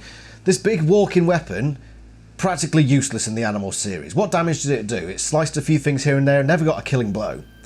Perhaps the fact that the atmosphere isn't ideal for the Hork-Bajir is the reason they suffer more than they probably should. Maybe their breathing suffers. It slows them down. Maybe that's why. I'm now just going to cover a couple more things before we move on. Let's talk about something that I introduced earlier. The Hork-Bajir always had their mouths open, and I suggested that it wasn't to get rid of heat because they have another method with which to get rid of heat in the form of sweating. Sweat dripped into my eyes. And that was while Marco, I believe, was in Hork-Bajir morph. Definitely in Hork-Bajir morph, I'm pretty sure it was Marco. I'm not saying pretty sure he's in Hork-Bajir morph. Definitely in Hork-Bajir morph, and sweat is pouring into the eyes. And that's an awful feeling, by the way. Sweat pouring into your eyes where you're not allowed to rub it away. My God, you're practically blind. I had it a lot in PT in the Navy. Because when you're doing PT, you are not allowed to fidget. You are not allowed to rub your forehead. You're not allowed to scratch. You're not allowed to do anything. If you're told to do a press up, you do a press up, and you're not allowed to do anything else. You're not allowed to just, oh, God, got something on my face. Even if you got an itch, oh, I've got an itchy eye. Mind if I just scratch it for a moment? No, don't. You're not allowed to. It's terrible, especially when it's a hot day and you're in a hot gym and the sweat is pouring down your forehead and into your eyes, and you're not allowed to rub it away. Absolutely gopping. So yes, confirmed, Hork-Bajir do sweat. And that's primarily, at least in Earth races and species, that's a way to disperse heat from the body. Okay? The last thing I'm going to look at is fear hormones. When we have fear, our hair pricks up on our skins and we get that horrible feeling down the back of our spine, you know, that prickly feeling. Hork-Bajir get the same thing. My wolf's sense of smell recorded the panic hormones, the Hork-Bajir equivalent of adrenaline that flooded his system. I felt a prickling on the skin on the back of my neck. It is a Hork-Bajir fear reaction. Fear of Karga. So all this comes together. This was all the Arn's plan. When they created the Hork-Bajir, everything here is specifically implanted into the Hork-Bajir being for it to be the master of the trees. So next up, we're going to move on to the physical attributes of the Hork-Bajir, where this all comes together. We're now going to move on to Hork-Bajir senses. What are senses? Sight, sound, smell, taste. Let's do that. We're going to start with vision. The Hork-Bajir pointed his gun, or whatever it was, around at the darkness. His snake head swerved left and right, trying to penetrate the gloom. "Silence!" the Andalite warned us. "Hork-Bajir do not see well in the darkness, but their hearing is very good." I was the rabbit, and the two deadly Hork-Bajir were the dogs chasing me through the woods. And I'll say this for the Hork-Bajir. They may not be great at following instructions, but they knew how to stay on a target. I'd thought the Ged's vision was all that vision could be. But this creature's eyes were wonderful. The colours so vivid, the lines so clear. I could see depth with amazing precision. I saw the subtle evolution from human to Hork-Bajir eyes. Colours shifted as the spectrum of visible light moved toward the ultraviolet, losing colour toward the infrared end of the spectrum. And then, suddenly, I was seeing. Seeing with eyes that were very similar to Hork-Bajir eyes. Weaker in depth perception, stronger in colour differentiation. Slow to adjust from long distance to short, but good eyes. We do get a pretty good idea of how good Hork-Bajir eyes are. Effectively, they're very similar to humans, with pros and cons in comparison.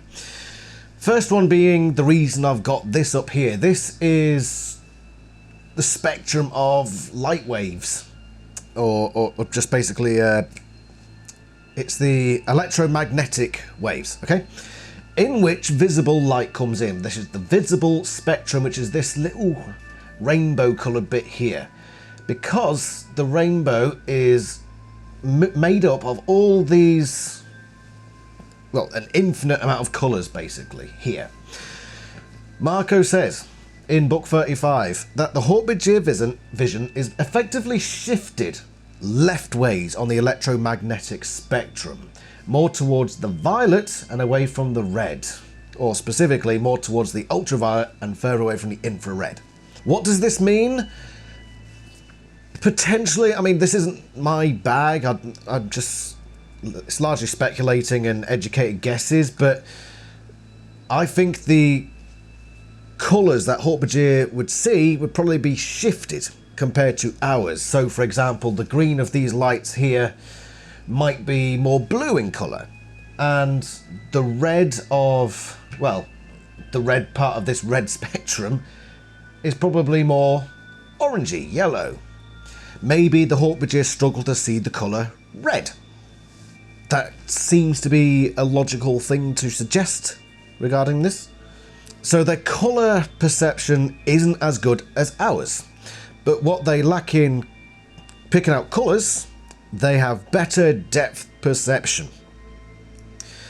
They also are quicker able to change their focus, so from long distance to short, because our eyes do that. You know, if you look at your hands close, you'll notice that it takes a second or so just to get focus in, and then take your hands away and look forward, you notice again that there's a change, and it goes from fuzzy to clear.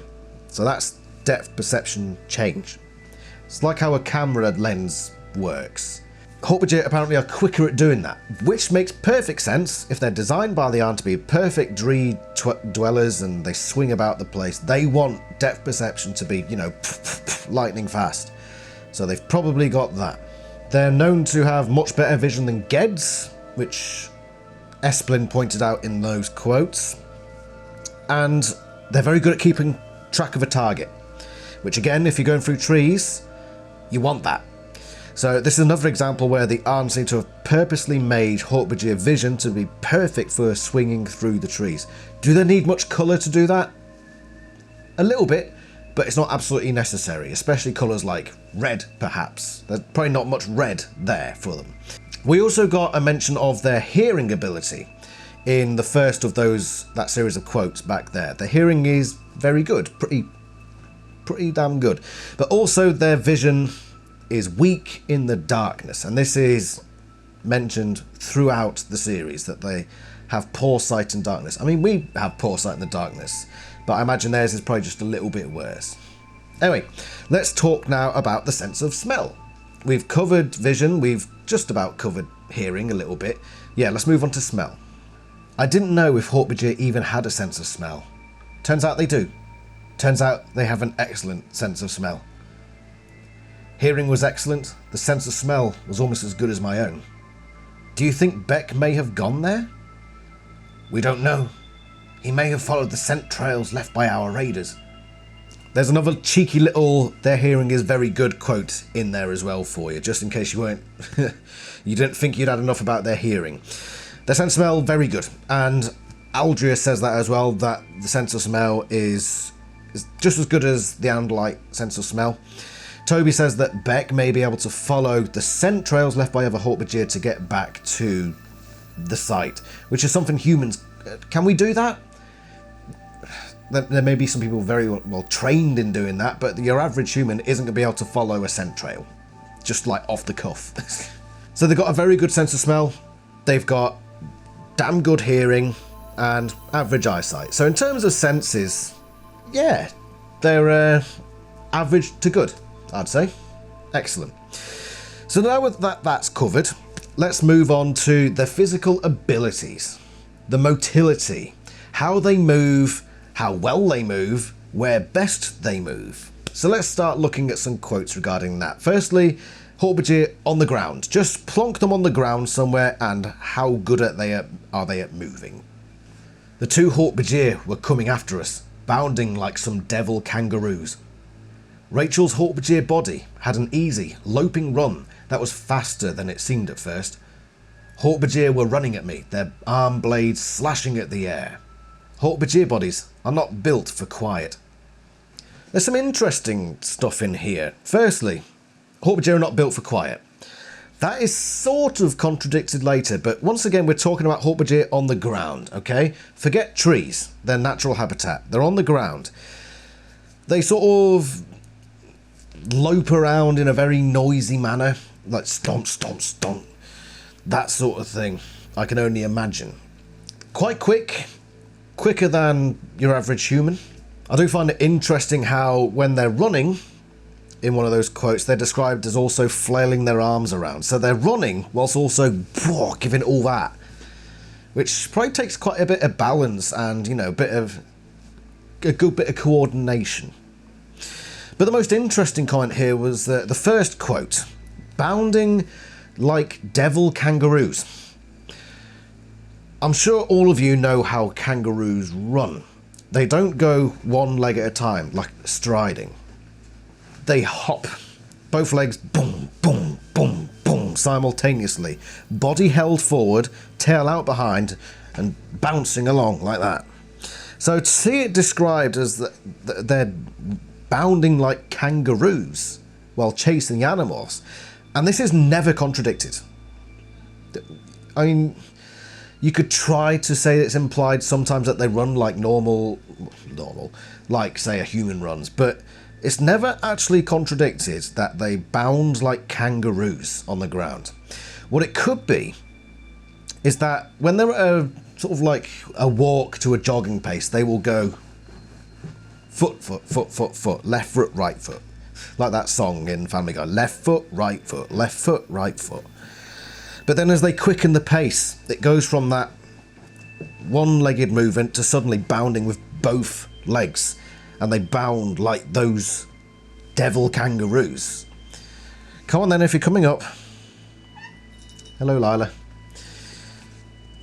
You don't bound like that, really, do you? In fact, yeah, cats and dogs do, once they reach a certain speed, a lot of the times it's very much like both feet at the same time.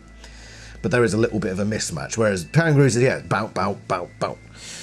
Oh, come on, what are you doing? No, you can't go up there. Can Hork-Bajir crawl? Is that a question any of you asked? Well, according to the series, yes they can. In panic, I got up on my hands and knees and crawled to the weapon. This is where it's Aldria. She's in a Hork-Bajir morph, and she gets on her hands and knees, bearing in mind there's supposed to be blades on the knees of the Hork-Bajir, although they can be grey, so we discussed that earlier.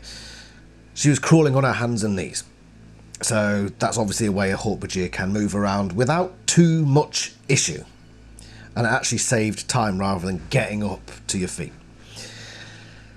But the natural habitat of the Hork-Bajir is indeed the trees.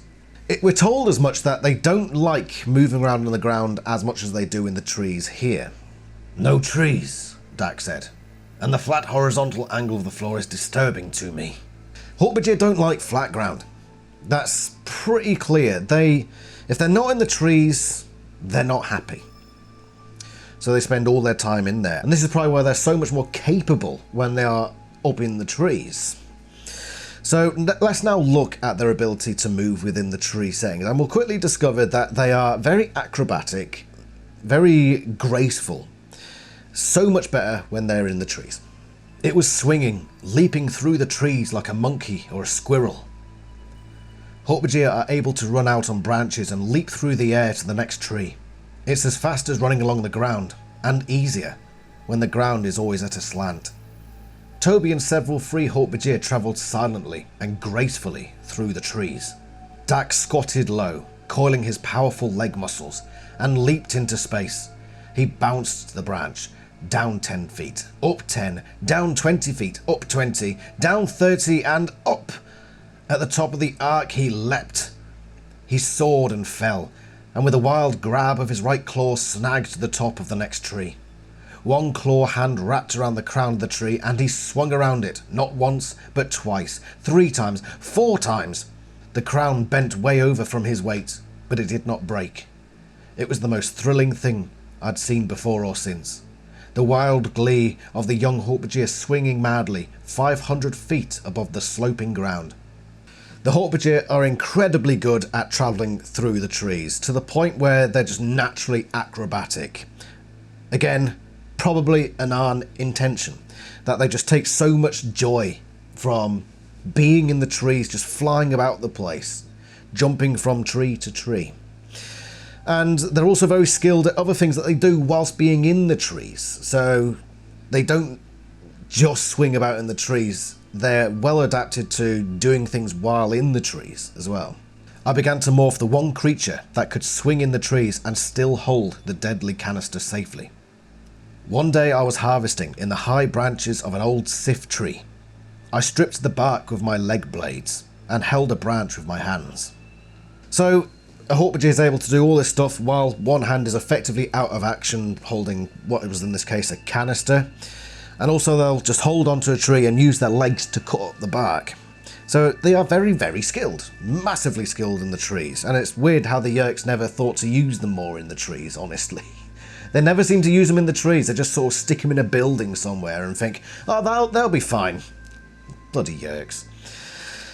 But this, by the way, is largely in Hork-Bajir trees, which are massive, massive, massive, massive trees. Even the branches are basically like platforms.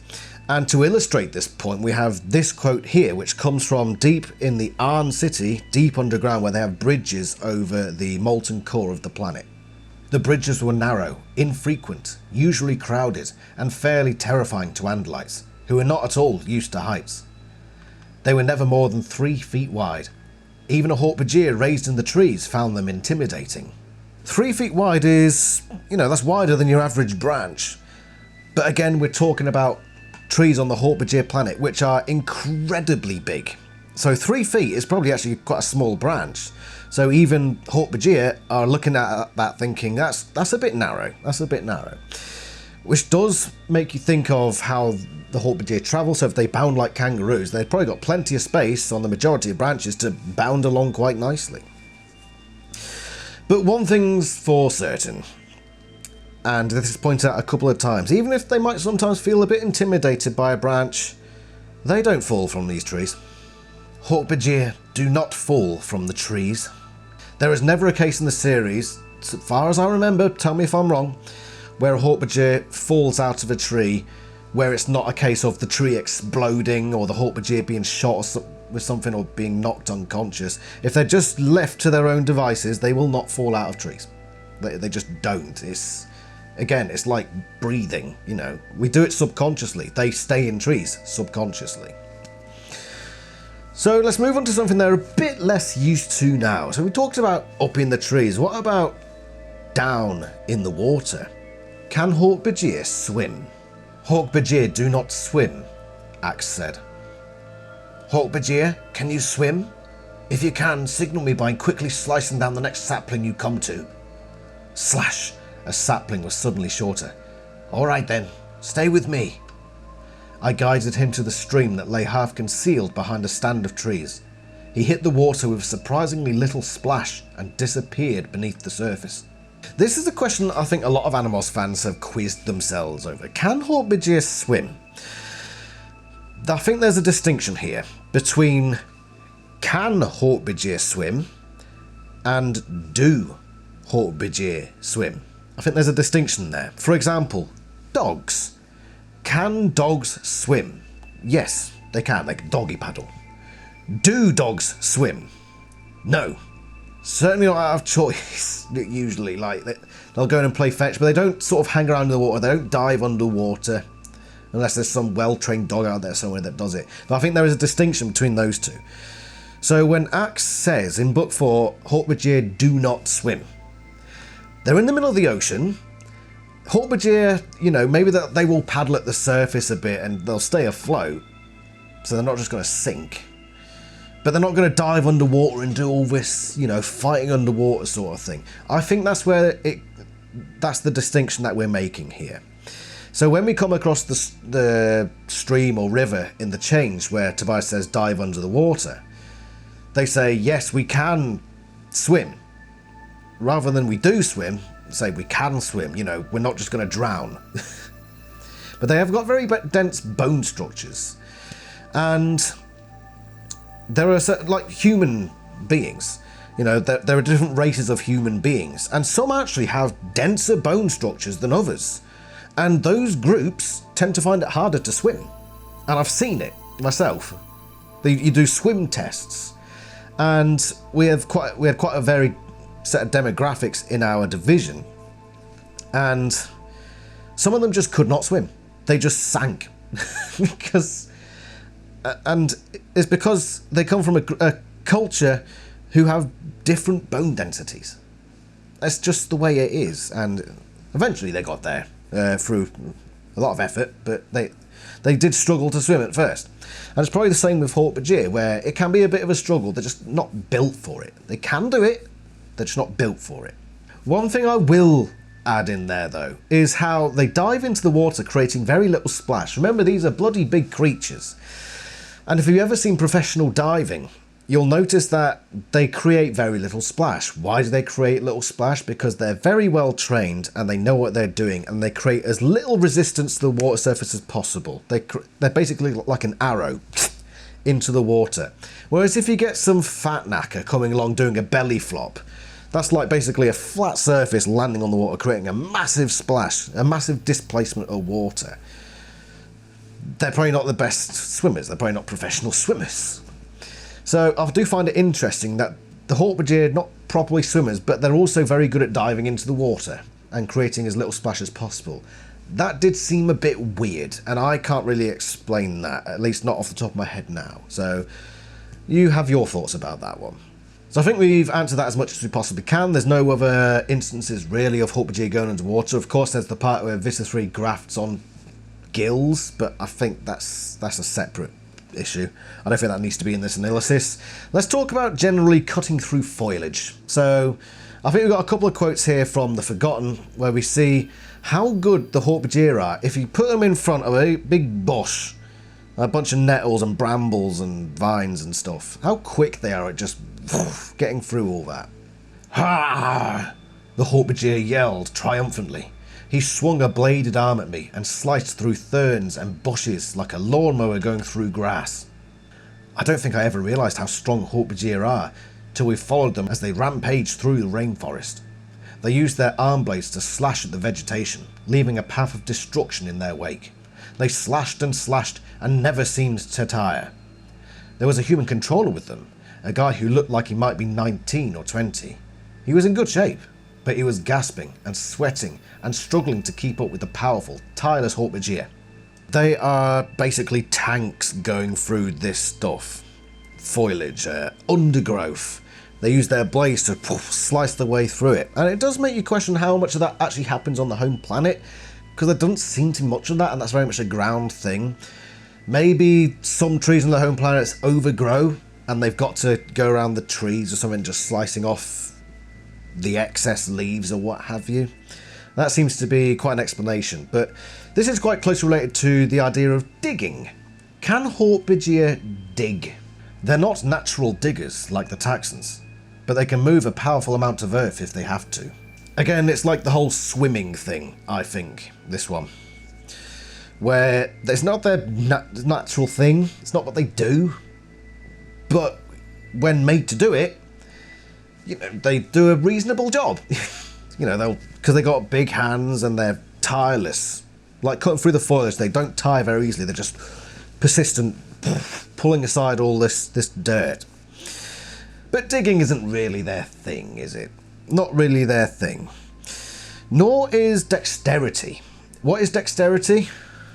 Using your fingers to manipulate things, like, for example, pressing buttons on a calculator, or threading a needle. I fumbled with clumsy Hork-Bajir fingers at the lock on Beck's cage. Axe raced to a computer. His clawed Hork-Bajir fingers stumbled over the keyboard. Prince Jake, my Andalite hands would be better suited for... Dimorph! Hurry! Hork-Bajir have got very clumsy fingers. And it's noted several times throughout the series. They're just sort of... They are grapples, effectively. To grab onto trees, swing about. There's no need for all this piddling about with tying little bits of string or anything like that, really. They're just... That's all they ever really need to do. You know, maybe use one finger sometime for branches or whatever. The females seem to be better at that sort of stuff, maybe because they've got the smaller hands, so they're a bit more dexterous, but in general, Hork-Bajir are not very good with their fingers. And that's not an innuendo. So sit a Hork-Bajir at a computer, and he's just got to look at the keyboard thinking, what is this? What is this?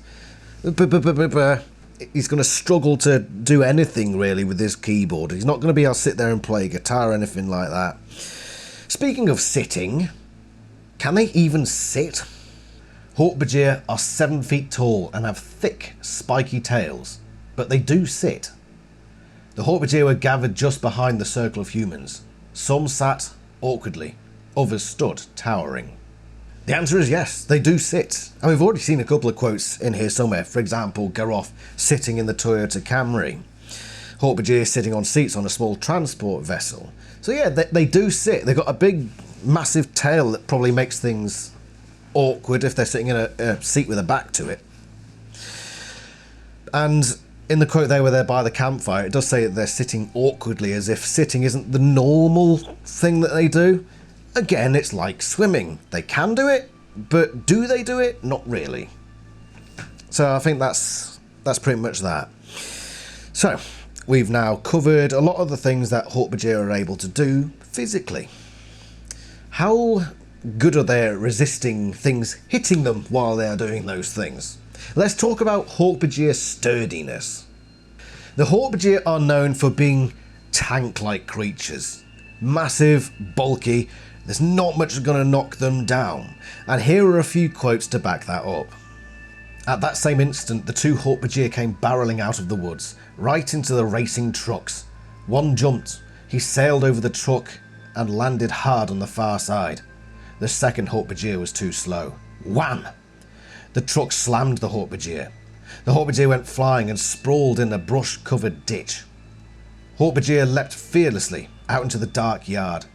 They were a species raised in the trees. A 10-foot drop meant nothing to them. Dak gathered it up carefully and dropped the 20 feet to the ground. It was 100 feet to the bottom of that ravine. Not even a Hork-Bajir could survive that kind of fall. So when it comes to a brute force attack like a slam, they're pretty bloody sturdy, but it's not impossible to beat them. So getting hit by a speeding truck, Ket Halpak turned out to be pretty much fine. She didn't show any signs of injuries after that incident in that book. A 20-foot drop is nothing to them. They're absolutely fine with that. But there is, according to Tobias, and he doesn't know this for certain, a limit. And I think it's a pretty sensible limit. In defense of Tobias there. 100 feet is a long fall. A long bloody fall. So yeah, a Hork-Bajir will probably struggle to survive after a 100-foot fall. But there is, between 20 and 100 feet is obviously where the Hork-Bajir limit is. Somewhere in there. We don't have an exact idea, but we can be pretty certain that it's quite a lot. Probably 40, 50 feet, I'd say. Yeah, they could probably handle that, because they are built for being in the trees and jumping long distances. Their bodies are probably purpose-built to handle that. They've probably got some pretty good suspension, okay? But that's like blunt force. What about, you know, getting sliced up? What about, you know, blades going into the skin and all that? How good are they at dealing with that sort of thing? I saw the wrist blade slice right into his own head. He sliced right into his own head. There was a gash 6 inches deep in the Hork-Bajir's head. He reached up with his clawed hands and pulled the gash open. He pulled his own head open, and it's not like it didn't hurt him. I could see the pain on his face. He held the gash open and we stared, Axe and me, right into the Hork-Bajir's brain. I guess Jake and Marco could see it pretty clearly too. Jarahami pressed the 2 sides of the gash together. He held the cut for a few seconds, and with amazing speed, the bleeding coagulated. A long scab began to form over the gash. Because of the overhang, I could look down and see the floor of the ravine. Down there, on the sand, lay the crumpled forms of 2 very dead-looking Hork-Bajir. A pair of hungry wolves were already tearing at their dead flesh. Jarahami and Ket Halpak lay still, as Cassie and Jake, who had to fly down to the ravine and morph from falcon to human to wolf, pretended to begin devouring them. Fortunately, Hork-Bajir can stand a lot of pain, and they heal quickly.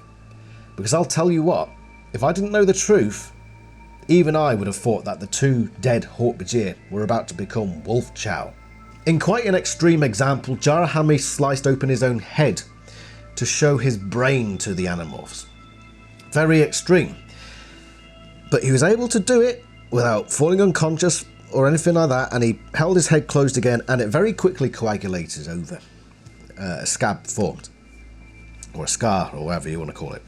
And they're also down in the ravine being ripped up by wolves, who are actually tearing at their flesh. That's Jarahami and Ket Halpak. And they healed very quickly. And it does make sense. And the Arn probably programmed this into the Hork-Bajir because they run around the trees a lot. They're probably going to get a lot of scratches and scrapes and cuts. And they're going to want those to heal quickly. And so they are able to heal that quickly. And they're very aware that they are. So much so that they will injure themselves to prove a simple point. But this sturdiness does have its consequences during the war. And this quote I think is relevant here. "I will teach you something," Axe said, backing up. "A move I rely on frequently, the Torv. You begin a common strike and then, millimeters before impact, twist your blade to the side, so that only the flat of the blade connects with the target. It won't do much to a Hork-Bajir, but it will knock a human unconscious." Throughout the Animorphs series, humans are often knocked unconscious by the Animorphs, and Hork-Bajir are more often, I'd say a lot more frequently, are killed than human controllers. And this is something that Visser1 eventually points out. And I think this is actually a very important thing to note here. That is probably because it's harder to knock the Hork-Bajir out. Axe can't do it with his tail blade like he can with a human. So it's a lot harder for the animals to just simply render Hork-Bajir unconscious because of their inherent sturdiness. Hence why they need to use more extreme measures to take out the Hork-Bajir controllers. I think that seems to make sense. It seems relevant too. And just to add on to the end of this section, guns. Guns, guns, guns. Can a gun defeat a Hork-Bajir? "There are more than 5 billion of them, Visser," I shot back. "And you may deride their projectile weapons, but a 9mm bullet will kill a Hork-Bajir host body quite effectively." 9mm bullet is, I believe, I mean, we don't have many guns in this country because we just don't. 9mm is, I think, pretty standard for bullets, and so they can kill a Hork-Bajir. So if you were to shoot a Hork-Bajir in the head with a regular gun, it's probably going to die. Okay, so they're not impervious, no matter how sturdy they are, to conventional human weapons such as a handgun or something like that. Speaking of handguns and things like that, let's talk about Hork-Bajir fights. Fighting Hork-Bajir. How good are they in a fight? What moves do they have in a fight? Let's have a look at some examples of Hork-Bajir fighting moves. Hork-Bajir blades made the air sing as they whipped their powerful arms and legs at me. One of the Hork-Bajir leaped at me, arms and legs all flashing with deadly blades. I slashed and heard the Hork-Bajir cry out. His snake head jerked fast, aiming his forehead blades for my face. The 3 Hork-Bajir screamed, jumped from tree platforms onto the backs of the enemy, drove their ankle blades deep into the backs of the blue bands. There's not many different moves a Hork-Bajir can make, but we do see some examples. Very rarely do we ever see them use their tails. In fact, I don't think I saw any example of a Hork-Bajir deliberately saying, right, I'm going to use my tail to attack you now. It's mostly the flailing of the arms, and it's interesting to think how it works. So how I move my arms now. So there's movement of both the elbow and the wrist. So maybe like a more up and down movement like that, or a side to side movement like that. It's probably a mix of the two at an angle. That would seem logical because the blade will come forward and to the side, covering a wider range of motion. Not that I'm an expert, by the way, you know.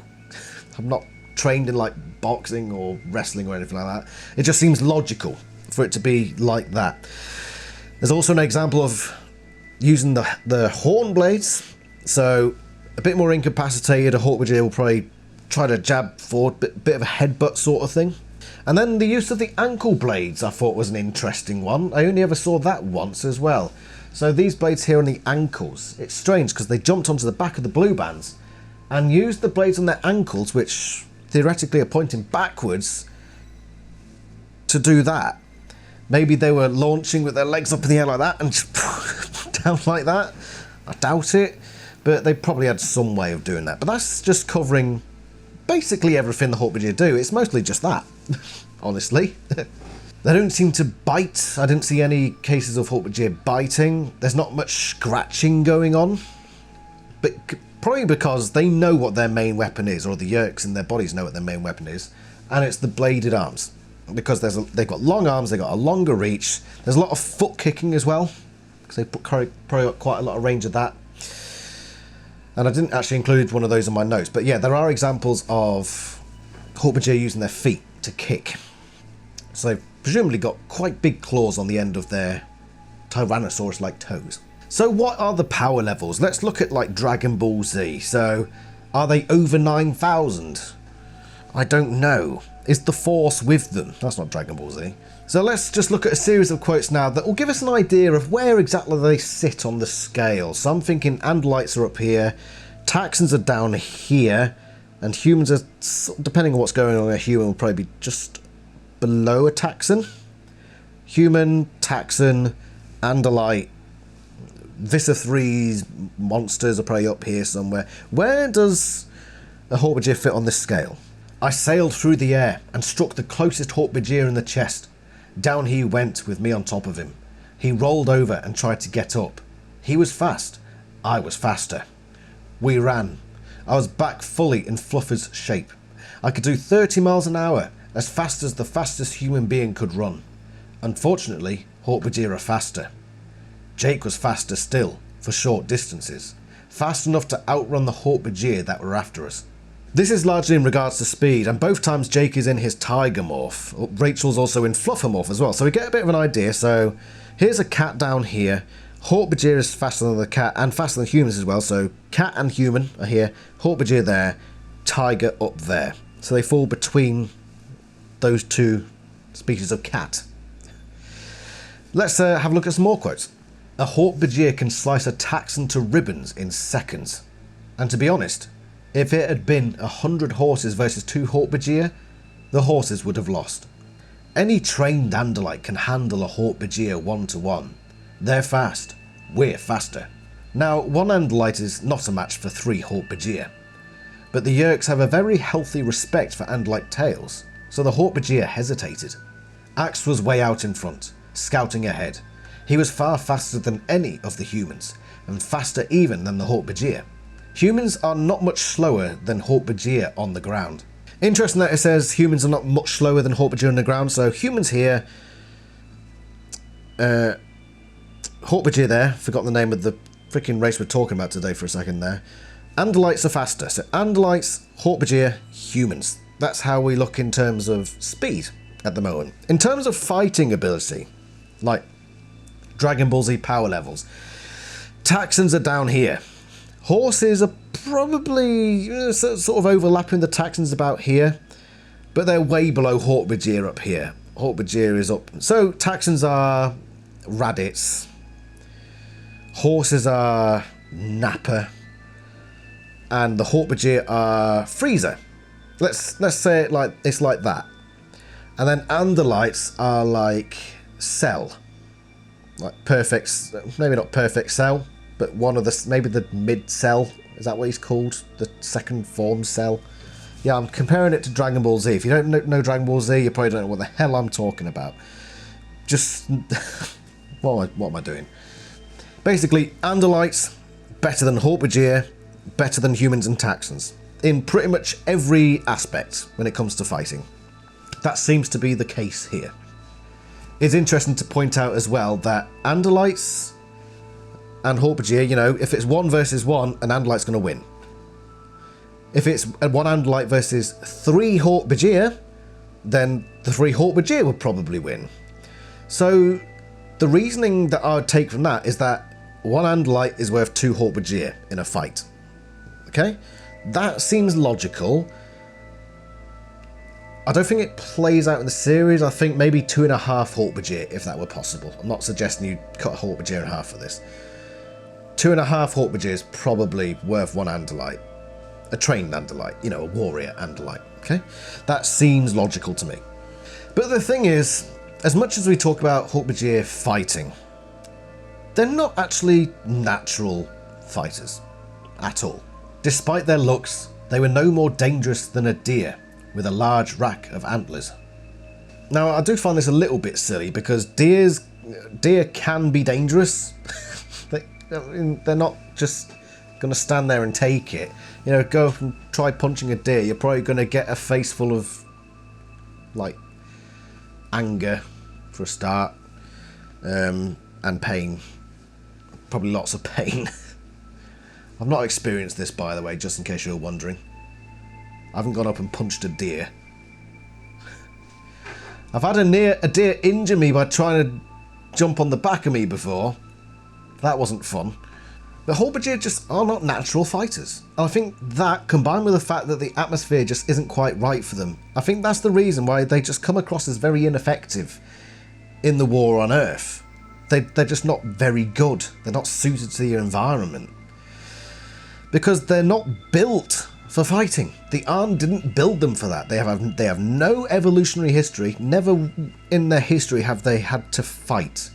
So why would the Yeerks suddenly come along and think, right, we're going to be able to make these bodies fight, when they're just not naturally able to do that? Something about them just doesn't work in a fighting scenario, despite how they look and the tools at their disposal. It just doesn't work. That's why they're so freaking useless in battle. So we're nearly at the end of this section now, talking about the physical abilities. Let's just look at a few more physical traits of the Hork-Bajir that I can't put into any of these categories. So this is the miscellaneous physical abilities and traits section. Let's look at some stuff. The Hork-Bajir controllers, 4 of them, have been knocked unconscious, their faces shoved into dug-out holes in the ground. Apparently this kept Hork-Bajir unconscious longer. Now, I wouldn't know how this works, but apparently it does. Just digging a little hole and making it so that the head is lower than the rest of their body keeps them unconscious for longer, which is actually quite the opposite of how it's supposed to work for us as humans, which is why, like old medieval torture devices, a lot of the times they would have prisoners hung upside down so that they stayed conscious for longer. So I do find this a bit strange, but if it works, it works, and we're doing AniLysis, so this is how it is in the book series. If you've got a Hork-Bajir that's unconscious, and you make it so the head is sort of beneath the rest of their body, they will stay unconscious for longer. There's that. How do Hork-Bajir handle heat? I wiped my blade on a sterile gauze pad, and took a deep breath. The air in the room was boiling. The Hork-Bajir was not built for heat. Most of the Hork-Bajir had fallen behind. The desert was an oven, even with the sun going down. Their heavy Hork-Bajir bodies couldn't take the heat. Hork-Bajir live up in the trees in like a mountainous area, so it's probably not going to be too hot. I mean, I don't know necessarily the atmosphere and the climate of the Hork-Bajir planet because it's never properly given to us, but I'm just assuming that it's relatively cool temperatures, basically all around at all times. And they don't get these 40, 45 degree temperatures. This is Celsius, by the way, you Americans. What's that in Fahrenheit? Like a million? I don't freaking know. 45 to 40 to 50 degrees Celsius is pretty bloody hot. That's like Qatar levels. Or like, what's the hottest part of the United States? Montana. Take those hot temperatures and the Hork-Bajir would just be like, nah mate, nah, not doing it. Too hot. So yeah, they're not very good in hot areas. Okay.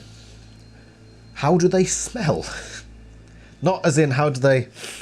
Ooh, I'm smelling things over there. How do they smell? The hallway was suddenly filled with the smell of Hork-Bajir. The sweet, sharp scent of some desert plant mingled with the wretched odour of Hork-Bajir. What we can glean from these quotes is that, one, they have a distinctive smell, and this is seen several times in the series where they say that's the definite smell of a Hork-Bajir, so they have a distinctive smell. And then Cassie describes the smell as a wretched odour. So this isn't freaking Sauvage or Versace, okay? This ain't great. I don't know what they would smell like, honestly. Bark dwellers. But you got to remember as well that they're not in their natural environment in the trees. They probably spend most of their time underground in the Yeerk pool, which probably smells bad enough in itself. But you could probably also say, yeah, maybe the Hork-Bajir don't smell great. Maybe they smell of rotting plantation, like compost or something. Just say, I don't know. Maybe they smell of durian fruit. One of the worst smelling things in the universe. Durian fruit. Go and smell it. Go and smell it. Let's say that's what the Hork-Bajir smell like. They smell like durian fruit. Absolute vomit inducing. And one more thing for this section. Hork-Bajir cry. They unleash water from the eyes in the form of tears. They sob. They give it all that. And we see it a few times. This is one of those examples. I flew. Nice Rachel ran. And we put distance between ourselves and the foundry.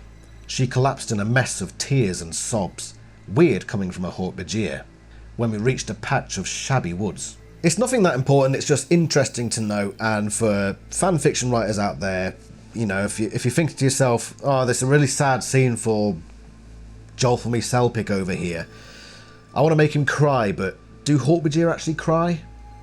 Yeah, there's confirmation for you, they do, okay? So that pretty much covers all the physical Hork-Bajir stuff I want to do in this section. Next, we're going to move on to the daily lives of the Hork-Bajir. How the Hork-Bajir go about their lives on any given day. We've covered all the physical, the appearance, the anatomy. Let's move on to Hork-Bajir lifestyles. What are we covering in this section? Things like, well, I'll list them off. Diet, the sleep, mating, juveniles, lifespan, emotional range, and intelligence. Those sorts of things. And we're going to start from the very top, which is the Hork-Bajir diet. And we already know what this is because we've sort of covered it already. And if you know anything about animals, you know that it's bark. Bark, bark, bark, bark, bark, woof. Do you need something to eat? I asked the two Hork-Bajir. We eat, Jarahami agreed. Without any delay, he walked over to a tree, a pine of some sort. He drew back and slashed at the tree trunk with his elbow blade. He sliced it straight up, opening about a 3-foot gash in the bark. With his wrist blade, he began to slice the bark away in chunks, ranging from a few inches long to almost a foot square. He tossed slabs of the stripped bark to his mate and took some for himself. That's what you eat? Yes. Is that how you eat back on your own world? He chewed the bark and seemed to be looking far off. When Jarahami small, Jarahami eat from the canver, eat from the luhak, eat from the tall fit. Jara, Ket, Is that why Hork-Bajir have blades? To strip the bark from trees? Ket Halpak stood up. I was sitting on a rotting log, so she towered above me like a skyscraper. She pointed to her elbow blade. "For straight cut." Indicating her wrist blade, she said, "For taking off." Sticking out her knee, she explained, "For down by ground." "For the bottom of trees," I said. "Each of the blades has a special use. Each one is for harvesting tree bark." This is where it's all coming together now. The purpose of the blades on the Hork-Bajir. We discussed them in detail. And they all come with their specific purpose. So, from what we saw from Jar and Ket there, the elbow blade is to make that initial cut. Because you've got a lot of power in the elbow, and that's where you, bang, make that initial cut. The elbow blades are probably the larger here. The wrist blade, a bit smaller, and is used for the more delicate jobs of maybe pulling off what you've made a big gash into. Then you've got the knees and the ankles. Ket says the knee blade is for near the bottom of the tree, which I find a bit strange considering how big we know these trees are. Again, this is 10 books prior to the Hork-Bajir Chronicles, and I don't think they had it quite figured out yet, but we'll take it at face value that yes, down by near the bottom of trees they will take some amount of bark from the very bottom, like where the roots are, and they'll probably use the knees and probably ankle blades as well for that. Knees and ankle blades probably used in tandem, so front and back, so backwards and forwards perhaps. Maybe that just gives a bit of variety to how they do it. Tail spikes, I'm not sure what they would be used for. Maybe that's why would they need tail spikes? I'm not sure actually. Probably the most difficult ones to think about. The beak, probably for, you know, just scraping off little bits to eat, or maybe I don't know, maybe Hork-Bajir drinks sap. We don't know that. I know that in the Earth Diary of Toby Hammett it was a thing, so maybe that's something they used to get sap. And then the horn blades, again, maybe they just jam the head into the wood and pull it off like that. So we don't get full explanations as to each blade and what each one does, but it's laid out quite nicely there by Jara and Ket. They explained it pretty well enough. I don't need to do too much further in that regard. But they eat bark, and that's all we know that they eat. Maybe they chew twigs as well. I've already mentioned sap. Leaves, don't know. Potentially, maybe they use it as like a spice or a herb in a stew or something. I would not be surprised that if they would eat leaves as well, as some sort of supplemental thing. But they're able to eat earth bark, which they say doesn't taste as good, but they can still eat it. So probably looks like the trees on the home planet are quite similar to the trees on Earth. Maybe, and this is another maybe, as well as struggling to breathe as well, maybe the Earth climate is too hot for them.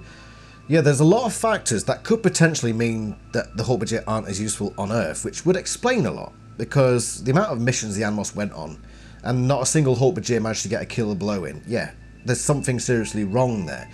And that's probably explained by all these little factors that are adding up, which makes the Hork-Bajir weak on Earth. Very lucky for the Animorphs. Bad climate, bad bark, and bad atmosphere.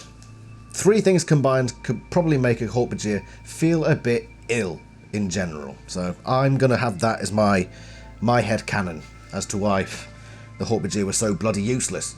Their bodies must be built with organs specifically for the digesting of bark, and it's said as much whenever they morph the Hork-Bajir, but everything about them is geared towards that purpose, seeking out and eating tree bark. So moving on, sleep. Hork-Bajir sleep like pretty much most advanced animals. And how do they do it? Let's look. Dak slept as Hork-Bajir do.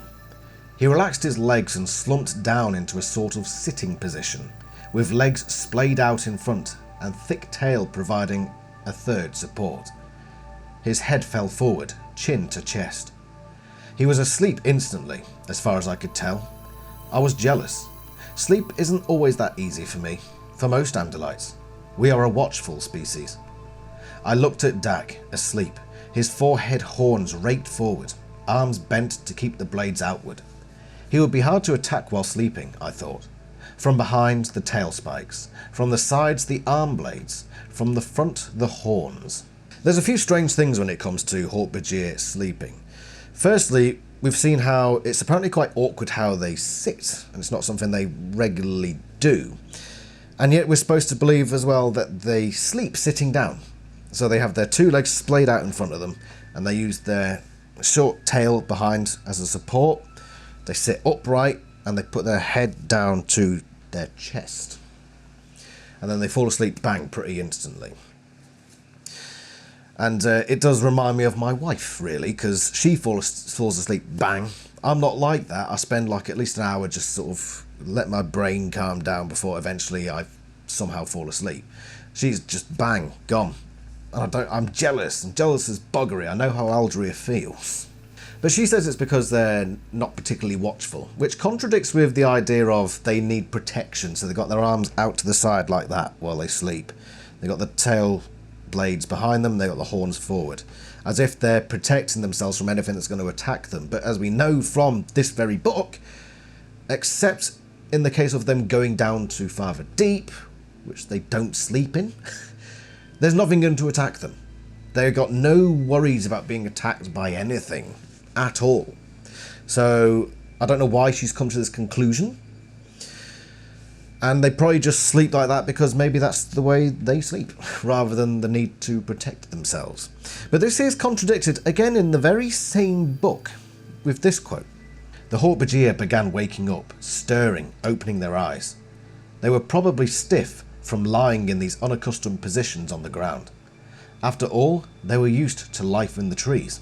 This occurred around a campfire, and Jarahami told this story. And so apparently the Hork-Bajir ended up sleeping, lying on the ground. Which is not what we saw earlier on, when Dak and Aldria are going to the Arn City and they take a break to sleep. They're on relatively flat ground, much like the ones around the campfire must have been. And Dak sleeps with his legs splayed forward and he's sitting upright. Whereas apparently the Hork-Bajir around the campfire don't. They end up lying down. And Tobias says, well, they wouldn't be used to these positions because they would usually be sleeping in the trees. And there's just this weird three-way contradiction here. Either they sit on the ground, sitting up with their chins to their chest, they sleep in the trees, presumably clutching onto the side of the tree or clutching onto a branch, or they lie on the ground, which they're unaccustomed to. Henceforth, why would they do that rather than sitting up like Dak Hammy did? Yeah, there's no clear explanation as to what goes on here, but I'm going to err on the side of which one is described to us the most and the most deliberately. The sitting down option. So my headcanon is that they do sleep up in the trees, in nooks and crannies and little platforms, in some variation of this pattern where they balance with the legs and tail and they sort of slump their head over like that. Maybe not necessarily on flat ground, yeah, maybe like a nook in a tree and they just sit in that. Or on a platform, because we know that they build platforms and we will get to that. So that's my opinion. Let me know if you think differently. We also get an example of what juveniles sleep in while we're on the topic of sleep. He looked fondly at the young Hork-Bajir who had curled up beside her mother in the night. A juvenile Hork-Bajir, apparently, if it's in the cold or something, will huddle up toward with the mother or the father. In this case specifically, the mother. And I just assume that's probably more often what happens. And while we're on that topic, let's talk about mating and reproduction and juveniles. Let's move into that area now while we hit that tangential bridge. So, yeah, let's go into that. Firstly, what sort of relationships do Hork-Bajir have? Well, the only thing we ever see, and the only thing we can assume happens, is a monogamous state of affairs. The Hork-Bajir froze. He looked up at me as I shot past him, and he said, "No, my Kalashi, my wife. Flying animal saw my Kalashi. Jarahami must find her. Jarahami." He struggled to come up with a word. Then he made a gesture with his hands, as if someone were tearing something out of him, as if someone were removing his heart. There was no question what it meant. Even across the huge divide between our species, I could recognise that emotion. "You love her," I said. "Jarahami loves," the Hork-Bajir said. "Kalashi, Jarahami free. Want free." Delph and Jagil had become a couple. The Hork-Bajir pair off earlier in life than we Andalites. It's all we ever see with the Hork-Bajir is monogamy. So, male and female joining forces in the world of love, and that's how they proceed. And it just seems to me that that's how they go about it. And they never show signs of splitting up. It's almost as if they pair off for life. They pair off earlier than Andalites, which I don't find surprising, according to those quotes, because I'm pretty certain that Andalites live considerably longer than Hork-Bajir. And there does seem to be some level of romanticism around it. So it's not just a case of, we're mates now, and that's just the way it is. There is that affection that the Hork-Bajir feel for each other, which Jarahami explained there. How do they show this affection to each other? Let's look at some examples of that. They didn't exactly hug. I guess hugging doesn't work all that well when you have blades all over. Ket Halpak did touch the healing wound Jarahami had made in his own head. I spotted the two Hork-Bajir through the trees. They looked like they were talking. Looking closer, I realised they were holding hands. Then Dak pressed his forehead horns to mine, and I felt the tingle of a sensation I had not guessed Hork-Bajir could feel. It was a Hork-Bajir kiss, I suppose. I told him where to look, and he described what I'd known he would see. The wood where the bark had been scraped away was cut with symbolic branches entwined. A bit of Hork-Bajir graffiti. A love letter. "The Hork-Bajir symbol for undying love," Torby told the others. "It sounds as if it contains the Andalite letters A and D as well." There are multiple ways in which Hork-Bajir show their affection for each other, and that's probably not an exhaustive list. There are probably other ways that we haven't been told about. But the ones we do know about is they hold hands. I'm not sure whether that's the sign of affection or... because it's the only time you ever see it, but it's obviously between a mating pair, Jara and Ket, as they're going through something quite traumatic. They're escaping from the Yeerks. But they do kiss. And it's Aldra who says that it is a kiss. So they touch their head blades together. So they lower their horns and touch these things against each other, and it causes like a tingling sensation. This is explored further in the Earth Diary of Toby Hammy, which is one of the best fanfics I think Animals has ever had written. We only ever see that one move one more time, and we will touch on that later on. It's in a different context, but it is pretty much canon that is how Hork-Bajir kiss, the ultimate sign of affection for someone else. And then there is graffiti. Now, Hork-Bajir are not known to be particularly artistic, but apparently they are to some degree, because how else would they have done this thing? So they cut etchings into the tree bark with a symbol for love for each other. And yeah, there were Andalite symbols put in there, but Toby explained that that is a symbol for Hork-Bajir affection, signs of Hork-Bajir affection. And she probably knows that because she spends all her time with Hork-Bajir on planet Earth, and she's probably seen it done elsewhere within that group before. So that is a clear sign of a pairing, a mating pair showing their affection for each other.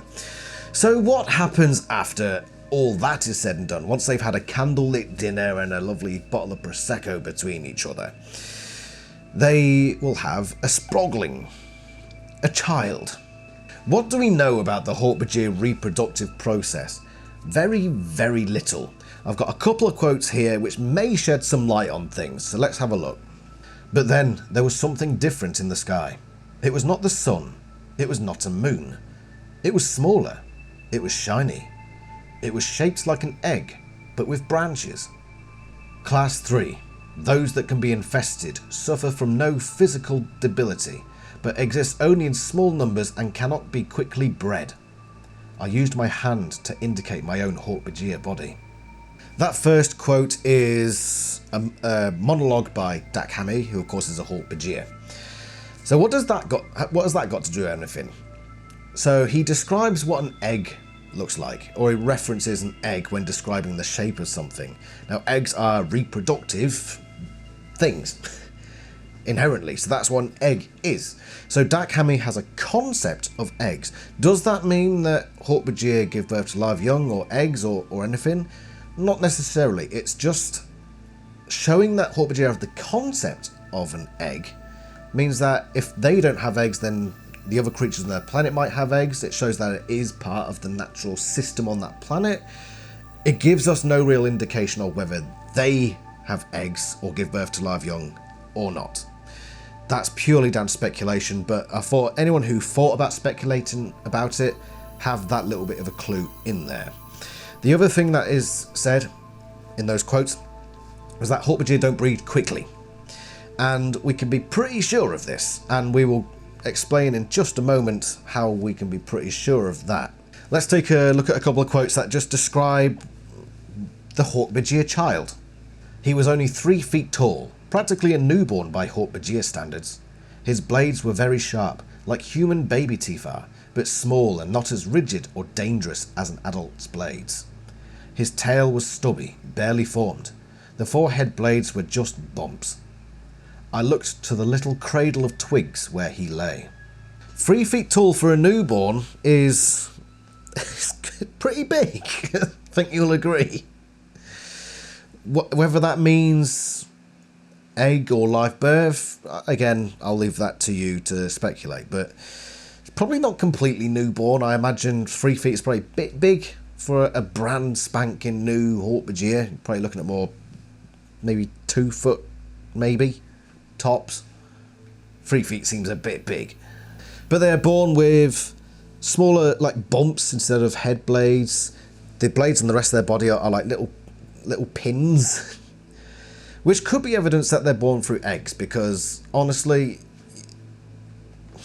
without going into too much detail, if they're born with sharp blades on their arms and legs, that's going to cause some major issues during the birthing process.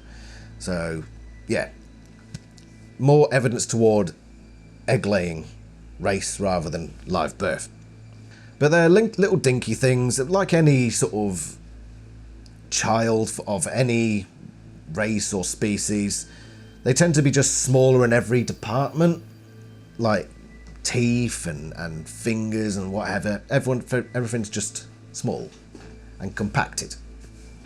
So that's what it seems to be there. They also lay on twigs, which goes back to what we said about sleeping earlier. So juveniles have like little nests of twigs, which is adorable, frankly. But moving on. Reproductive cycle. Okay, so we have only a little bit of evidence in this regard, but I think it's decisive evidence. And this goes back to what Idris was saying about how it takes Hork-Bajir a long time to breed. So in the Hork-Bajir Chronicles, Dak Hammy is the equivalent of a teenager in 1968. So he's probably just on the verge of reproductive capability, we assume. Or maybe not. But we do know that he is a child at that time, but he's close to adulthood in 1968. Toby Hammy is born in 1998, and she's nearly fully grown by the time 2001 comes along. 2000? Yeah, so 2 or 3 years it takes for a Hork-Bajir to become near enough fully grown. We know that there is Dak Hammy over here, Toby Hammy over here, and we've got 2 family members in between. So Dak produced Zero, produced Dak Hammy, who produced Toby. And that's all within a 30-year gap. So what can we tell from that? What we know from that is that there is a 10-year gap average between the reproductive cycles. So if, just for sake of argument, we say Dak Hammy born 68, Zero born 78, Jara born 88, and Toby born 98. So that means that every 10 years is the reproductive cycle, which is pretty close to the human cycle. So, I mean, humans start to develop through puberty, between like 12 and 16? It seems like Hork-Bajir go through that process all the way back at the age of like 2 or 3 years old, or maybe a bit later, but they don't reproduce until about 10 years. So that's a long period of maturation. Whereas humans, it's like, all right, you're 12 years old now, hit puberty, you're done in a couple of years, and you're able to do the thing. And yeah, it seems to be that the Hork-Bajir time for that is stretched outwards from like 2 to 3 years to about 10. Because I don't think they're going to hang around to reproduce. I mean, they're in war. Zero Hammy was entirely, well, not entirely, but largely he was in Yeerk captivity. We're pretty sure he was in Yeerk captivity when he produced Jara Hammy. And I don't think the Yeerks are going to be, being patient about producing new Hork-Bajir. So as soon as he's ready, they probably would have used him as a sire, or whatever they would have called him. So yeah, 10-year gap between those generations. It makes me feel like I can have a guess at the lifespan of Hork-Bajir, because there's no indication in the series about how long Hork-Bajir live. But if it takes 10 years for a Hork-Bajir to reach sexual maturity, and it takes humans like 16, let's say, and before modern medicine and humans being able to treat themselves of ailments and whatever have you, they were sort of living between 30 and 40 years, and more if they were having a good life. So let's say 40 years for humans back before modern medicine was pretty good going. Let's say the Hork-Bajir then would probably be looking at between 20 and 30 years lifespan. That's what I'm going to say. That's probably the lifespan of Hork-Bajir, 20 to 30 years. It seems reasonable. Tell me if you disagree. So that's the life cycle talked about. Let's move on to speaking, communicating, intelligence, that sort of area. And starting with vocalization, the Hork-Bajir's diction. They ain't very good at it. Yes, I said in a harsh, guttural tone. These creatures will be our weapons. The smaller Hork-Bajir stepped forward. In her slightly guttural speech, she announced, You are all dead, and so is everyone in the compound. Hork-Bajir voices tend to range from harsh and guttural to slightly guttural, like we got in those two quotes there. It tends to fall between that, so guttural basically means in the throat, rather than nasally, like this where you're talking through your nose. It's more throaty, it's in the back of the throat, okay? So there's not very much nasal at all. And it gives it like a gritty feel if you do this sort of thing here. It's produced largely in the throat, rather than the nasal passages. So there's very little nasal stuff going on, it's all down here. If I were to try to impersonate the initial harsh guttural voice, so you had some real grit to your throat, and you talk like this, almost like you're trying to do rock music, that sort of thing. And then slightly less guttural, but still throaty. You're sort of talking like this. So it ranges from that, really, and that's basically that. Hork-Bajir do struggle to talk, and that's probably a reason why they do become very guttural, because there's not much going on up here that aids them. It's largely just pushing it up through this long throat that they've got.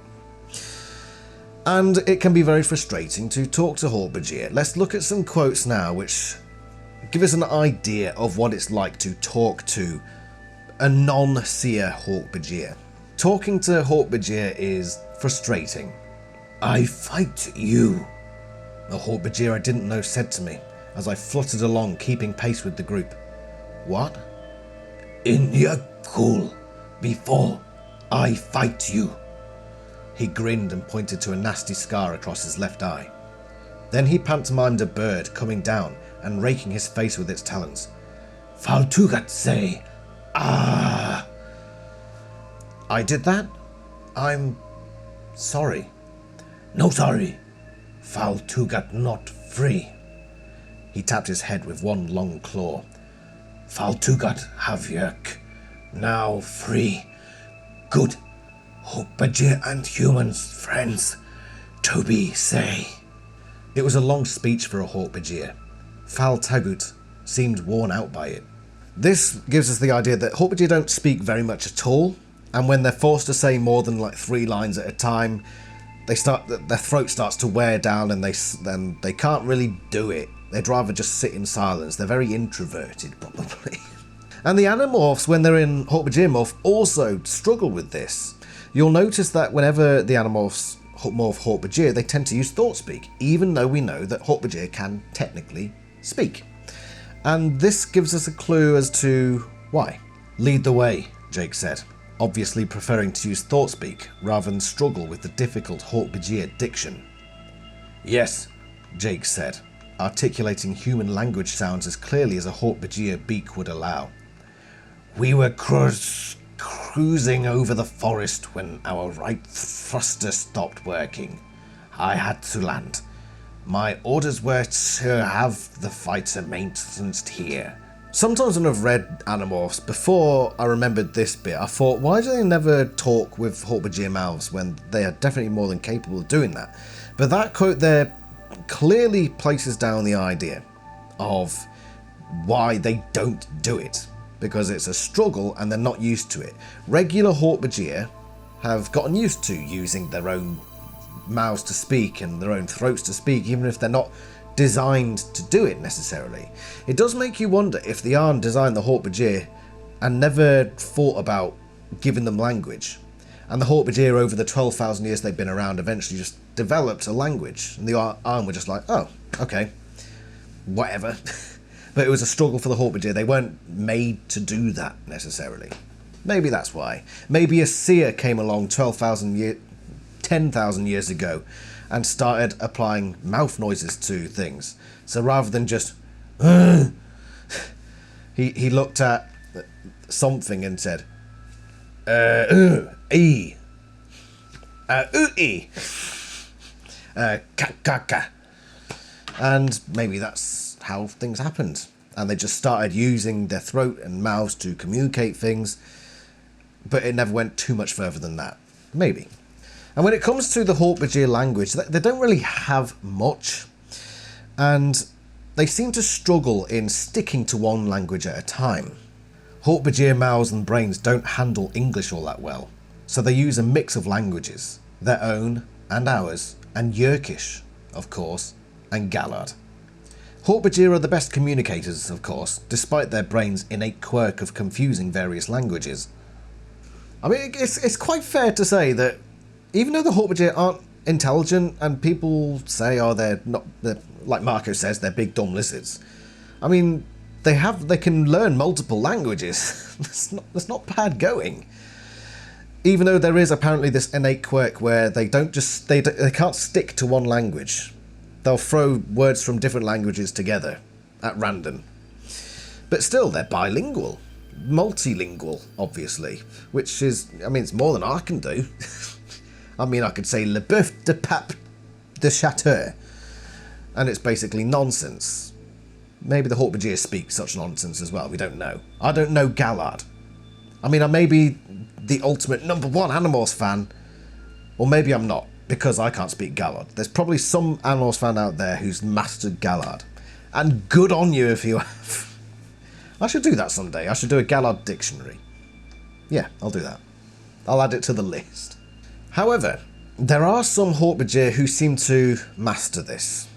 And I do have my suspicions. But here is an example of that. He spoke.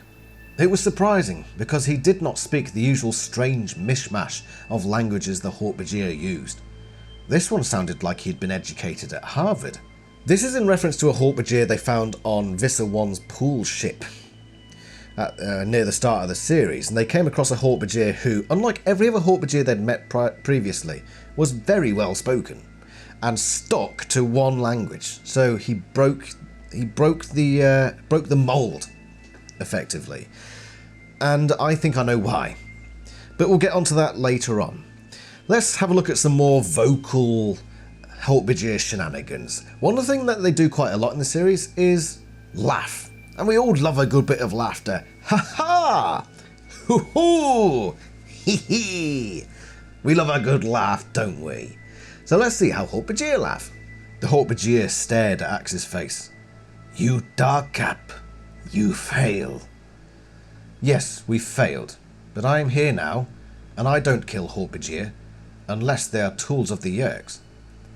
The Hork-Bajir made a sort of forward jerk with its head and a raspy little sound in its throat.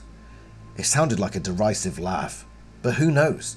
I had no idea what a Hork-Bajir laugh should sound like, or even if they laughed at all. The Hork-Bajir controllers made a huffing sound, like wha wha wha. Maybe they were laughing, or applauding. We had swung away from most of the slaughter, but we were still near enough to hear the wild, huffing laughter of the Hork-Bajir and the giddy, insane cries from the human controller. The two big aliens just stood and stared. And then, when they realised what Jake and Cassie and Rachel and Marco actually were, they laughed. Kira! Kira! At least, I think it was laughter. Who knows what a Hork-Bajir... Who knows how a Hork-Bajir laughs? Human folk! Ket Halpak said, sounding amazed and possibly gleeful. Some might call this a contradiction. I don't. Because there are multiple ways in which humans laugh as well. So, if I were to give some examples, if I were to find something mildly amusing, it might be, just a simple, the mouth closed sort of laugh.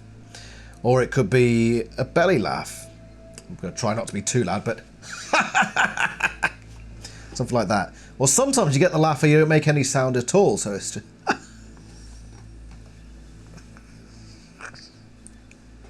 There are different kinds of laughter. Individual people will have different styles of laughing, and I think this is just the spectrum of Hork-Bajir laughter.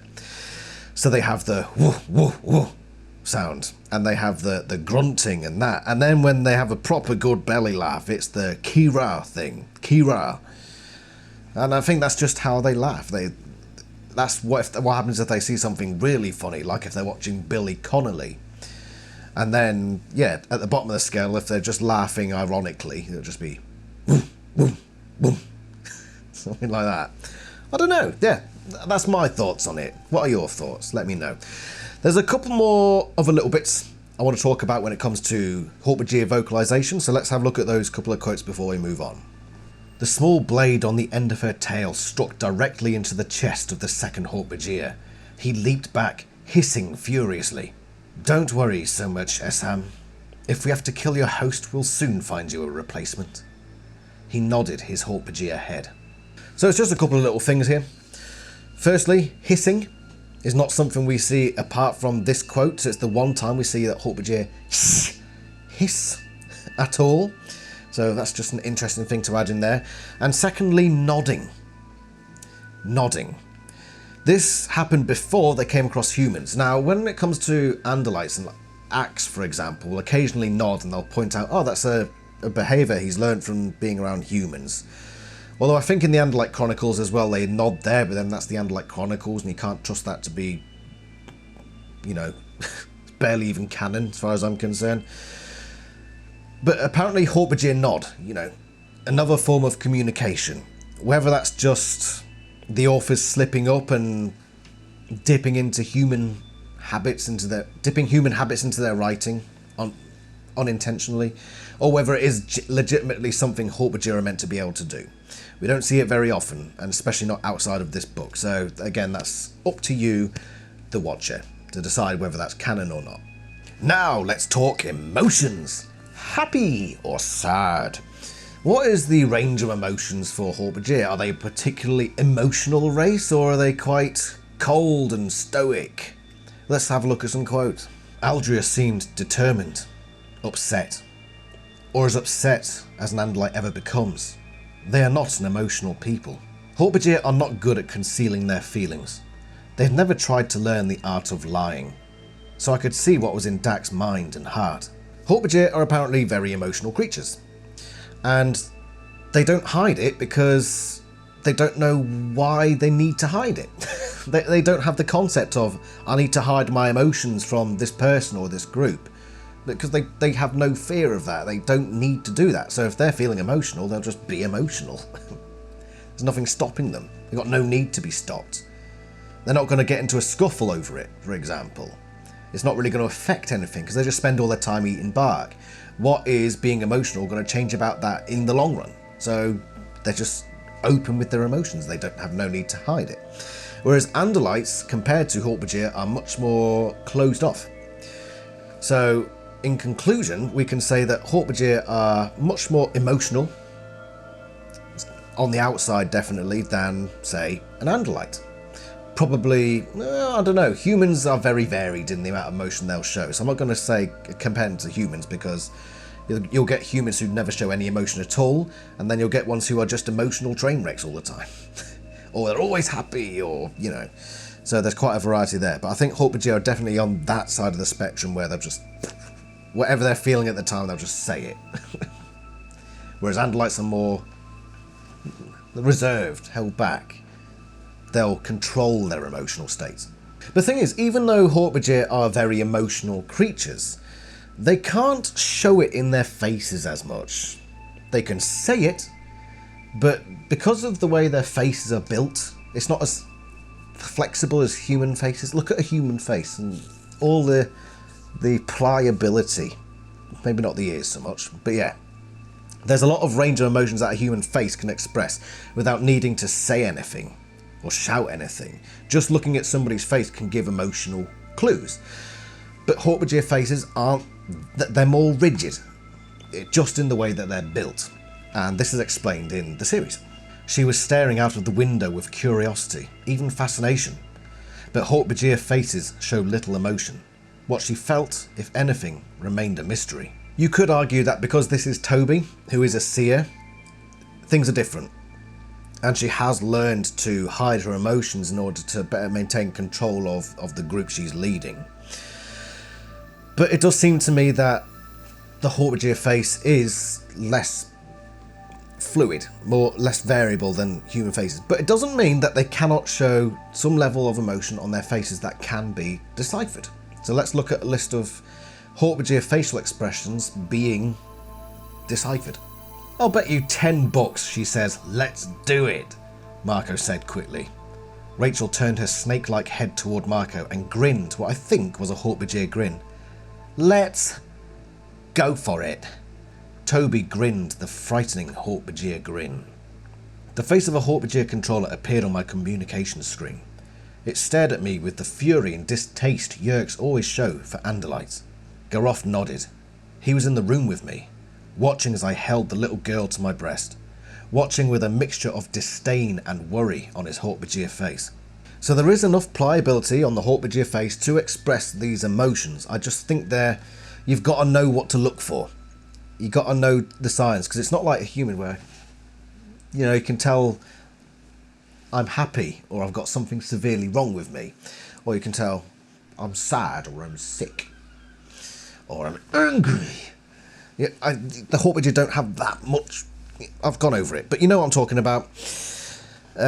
Moving on from emotions now, let's move on to something along the same lines, sort of. Intelligence. You've probably gathered from watching so far that Hork-Bajir aren't known to be particularly intelligent. But just to put it all in context, let's look at a few key quotes now, just to give you the big picture of Hork-Bajir intelligence in general. Okay, you guys, cut to your right now. There's a ditch, but there are a couple of controls in your way, so you need to pass the big rock pile there, keeping on your left. The Hork-Bajir hesitated, missed a couple of steps, and looked around in confusion. Did you guys hear me? They heard you, Rachel said tersely. I think the instructions were too complicated. I was quickly coming to realise that Hork-Bajir don't really get a lot of things. Speech seems unnatural to them. And it's true. They are not the geniuses of the universe. Hork-Bajir are simple creatures. Not exactly the geniuses of the galaxy, I suppose. Talking to Jarahami can be like talking to a 4-year-old. The Hork-Bajir I've encountered barely function at the level of a small child, my father said sadly. Your mother has studied the intellectual capacity of Hork-Bajir. I assure you they are not capable of reading. Not more than recognising 1 or 2 words. And certainly no math beyond what they need to keep track of family members. They aren't a city building or road building species, my father said, trying to sound upbeat. They're quite primitive, according to the data from the robot probes. Their appearance can be very fearsome, but they are harmless, gentle herbivores. Not especially bright, I'm afraid, he added. No culture to speak of, no written language, no music as far as we know. They don't build much, if anything, and they are technologically the equivalent of a primordial civilization. Sometimes I thought about things that no Hork-Bajir thinks about. What is really within the deep? How high is the sky? It's described like talking to a 4-year-old. Now, I'm not sure if you've ever tried talking to a 4-year-old, but they've got a pretty short attention span, and yeah, they really don't get things. So I sort of get it, but I sort of, because I think Hork-Bajir do have attention spans. We've got no sign that they don't have attention spans. We haven't got that, but we do know that, you know, in terms of purely words used and the ability to grasp concepts, it probably is like talking to a 4 or 5-year-old. Sad to say, but it seems to be true. It's also mentioned by Prince Zero, and this is just going on what he thinks, okay? And remember, this comes tied with Andalite arrogance as well. He says they've got no culture, no music, they're not very artistic at all. They're basically just, they don't do anything. There's no culture to them. Which, looking ahead, sort of disagree with. But yeah, to anybody who has an active left side of the brain, very creative, they probably do look like they haven't got much going on in that regard. But we also get a sense of perhaps why they're not very intelligent. And this, again, was probably programmed in by the Arn. They are not ambitious.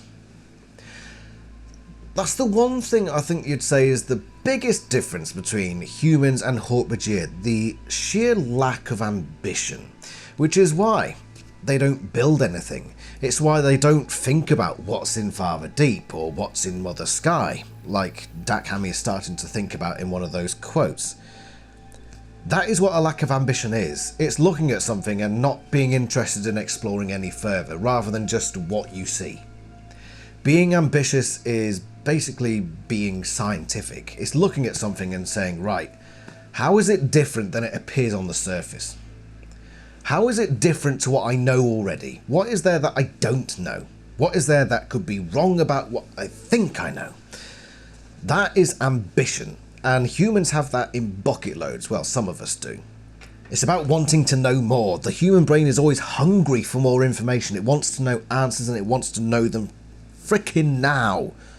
Hork-Bajir brains are more sort of chill. They're just sort of laid back, like, yeah, I could think about that. Or there is some bark over there. I know what I want.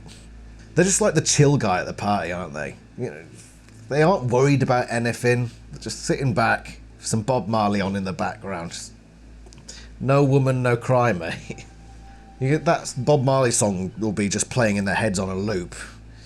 Don't worry about a thing. Every little thing gonna be alright. And just imagine every Hork-Bajir walk around with that song in their head all day. It's probably what it is. Yeah, they got no ambition. And then the Seer is where it's different. Because they do have that ambition to think about those things. I hoped I'd been chosen to show my people all the things your father tried to show the Yeerks. I wanted to teach them music, writing, art. I wanted to teach them to keep track of time, the passing of years, to make tools, to build. But your father gave those things to the Yeerks. And now we see the results. Maybe I was a fool to think that knowledge would make my people happy. They may look like bright flowers, but they are suns. Hundreds of suns. Thousands. I mean that there are more stars than there are trees. They look small because they are far away.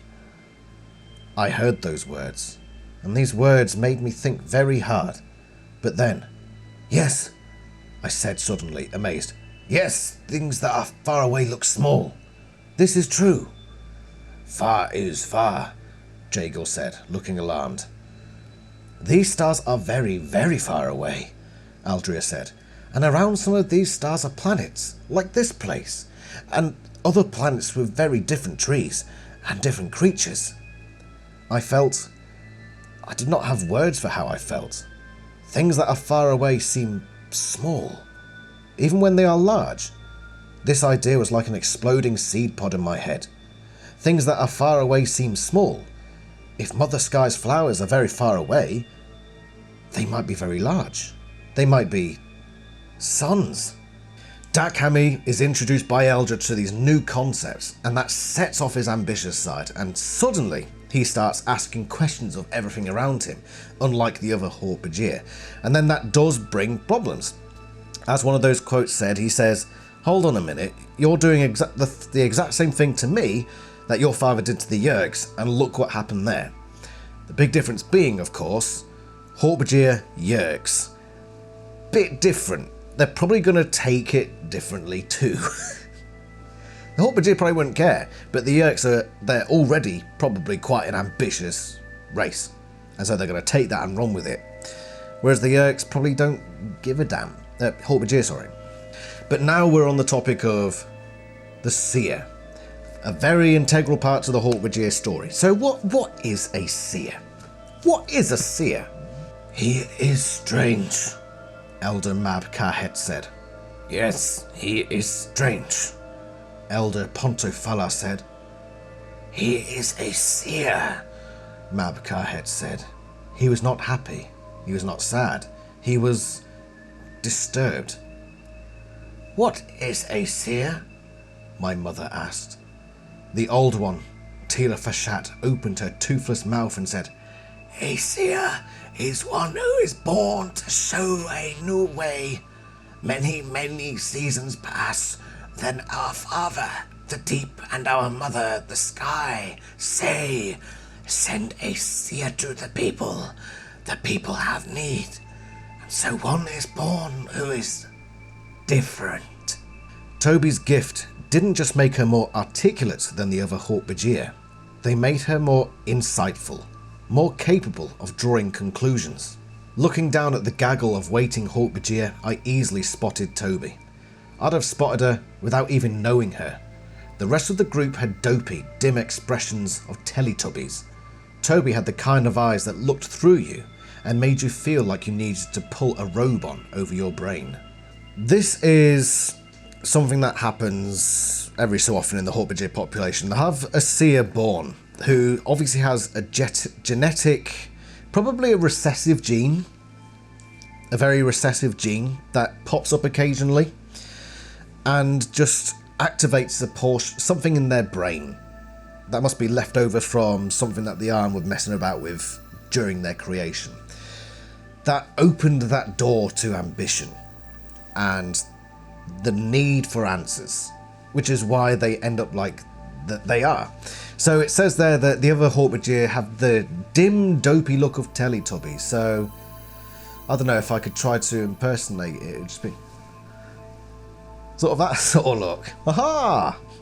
Maybe not like that, but Hork-Bajir is very much focused, and they're, yeah, it's hard to do an impression really, isn't it?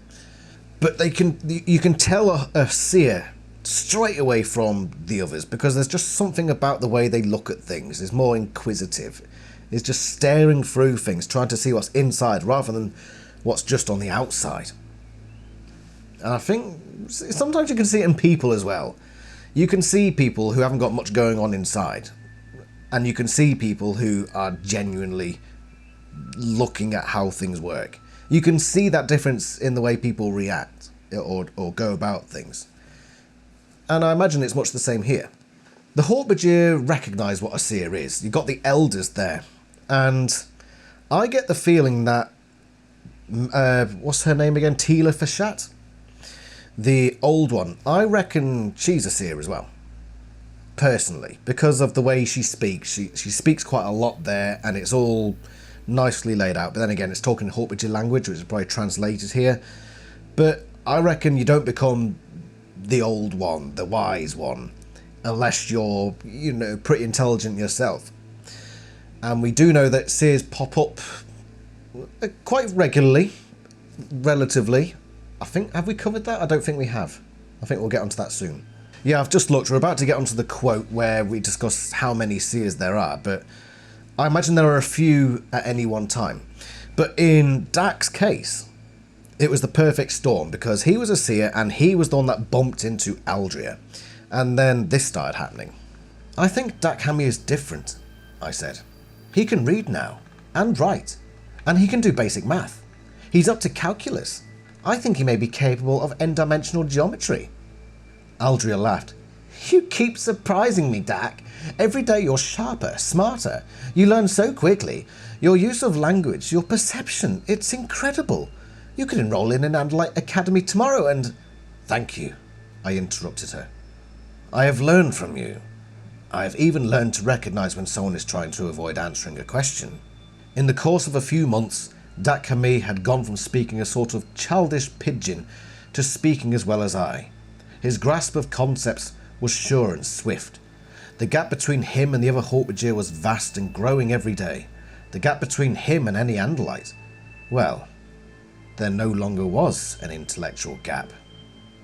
Within a very short space of time, Dak Hammy is on level playing field intellectually with an Andalite, and they are one of the most advanced. They call themselves like the most advanced race in the galaxy. Whether that's true or not, I'm not so sure.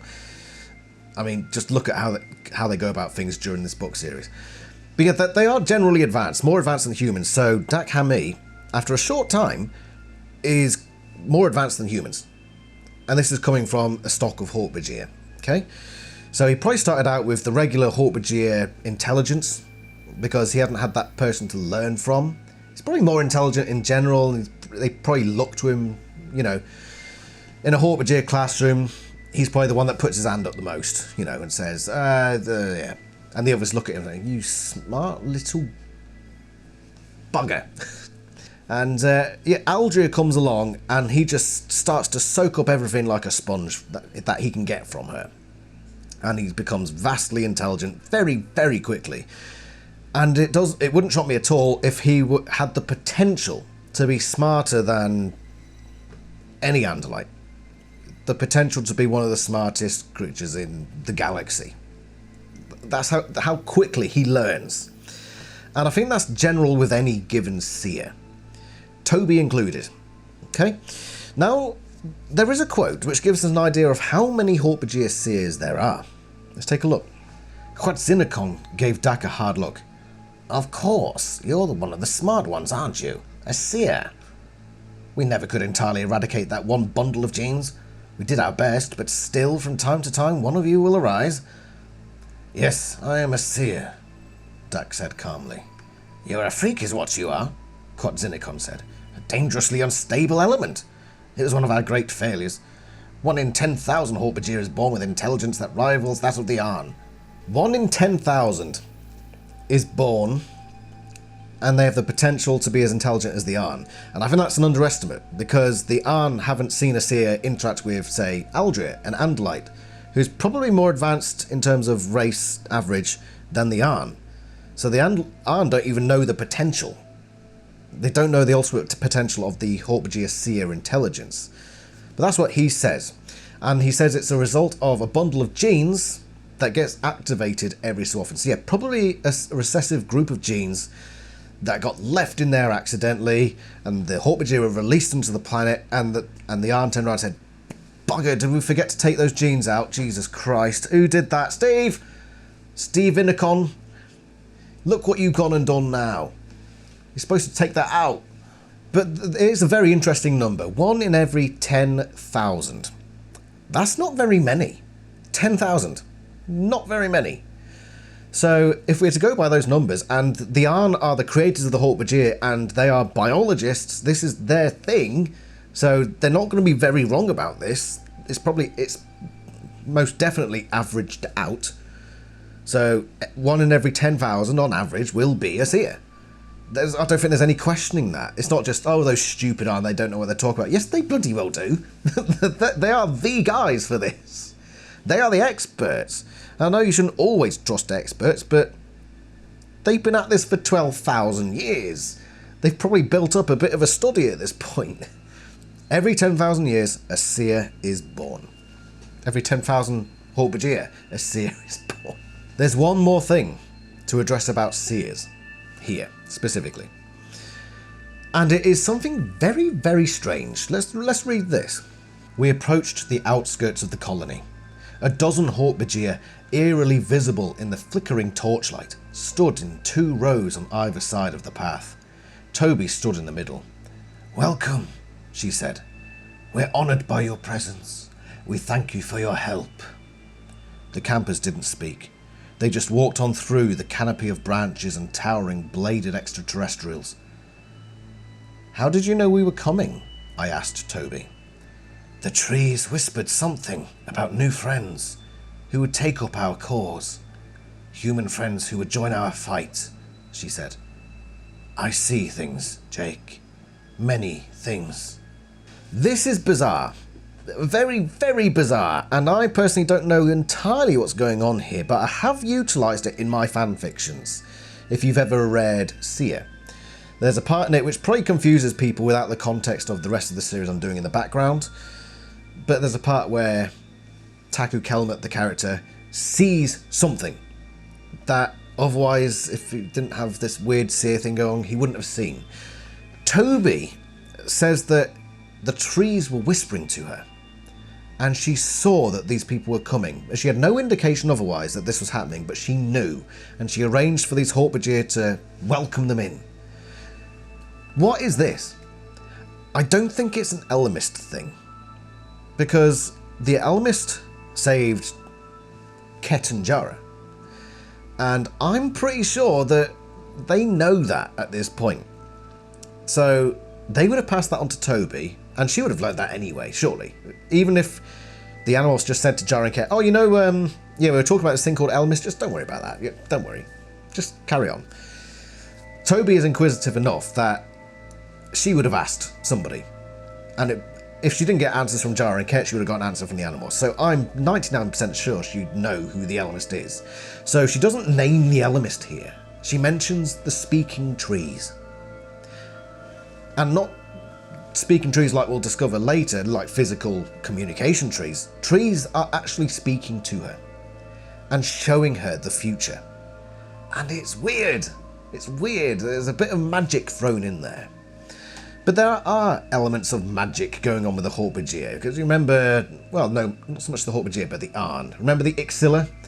And the Arn comes down and does this ritual. Like a magic freaking ritual. There's this weird element of magic that hovers around the Hork-Bajir. And I'm pretty sure there's a fanfiction out there. I haven't read it personally, but there's, and please do let me know what it is, but there is a fanfiction out there, or a series of fanfictions, where the Hork-Bajir have some sort of magical power, like there's some connection to the magical side of nature. It's like daemorphs, I don't know, but please do tell me. Or go check it out for yourself. I don't think it'd be that hard to find. But the Hork-Bajir are connected in a magical way to nature. And I think this is where that comes from. It's unanswered, this thing here. I think it's just something for fan fiction writers to dig their teeth into. What is going on here? Are seers actually hearing trees talk to them? Are they seeing images of the future?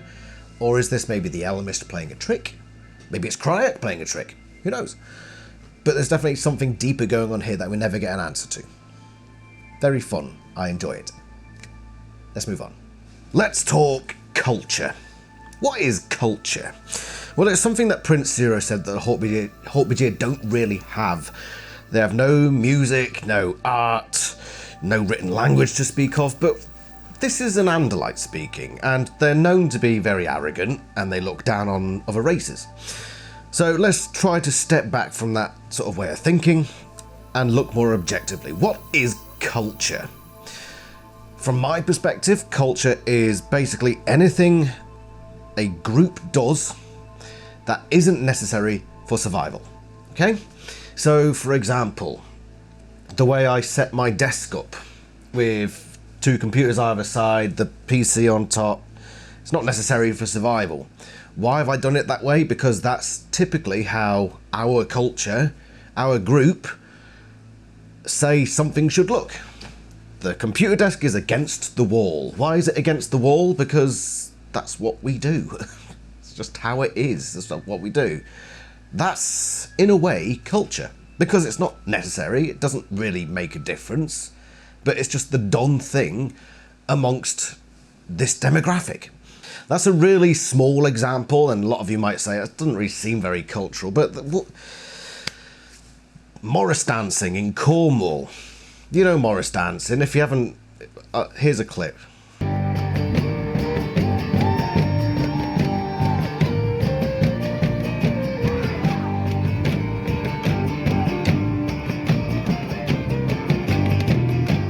That's cultural. Why do we do it? It's not necessary for survival. We just do it because that's what we do. That just happens here amongst this demographic. Okay? So that's basically culture. Something else that's cultural. Naming.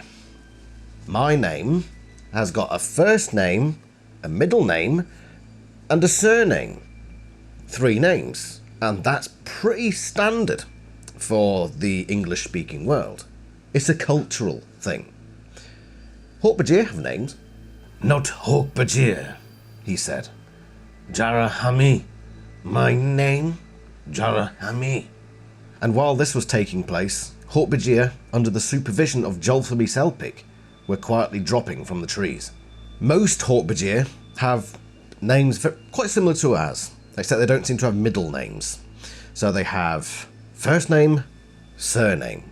And it operates in much the same way as ours do, where the surname is called a surname because it's the sire name. The name of the father is passed down.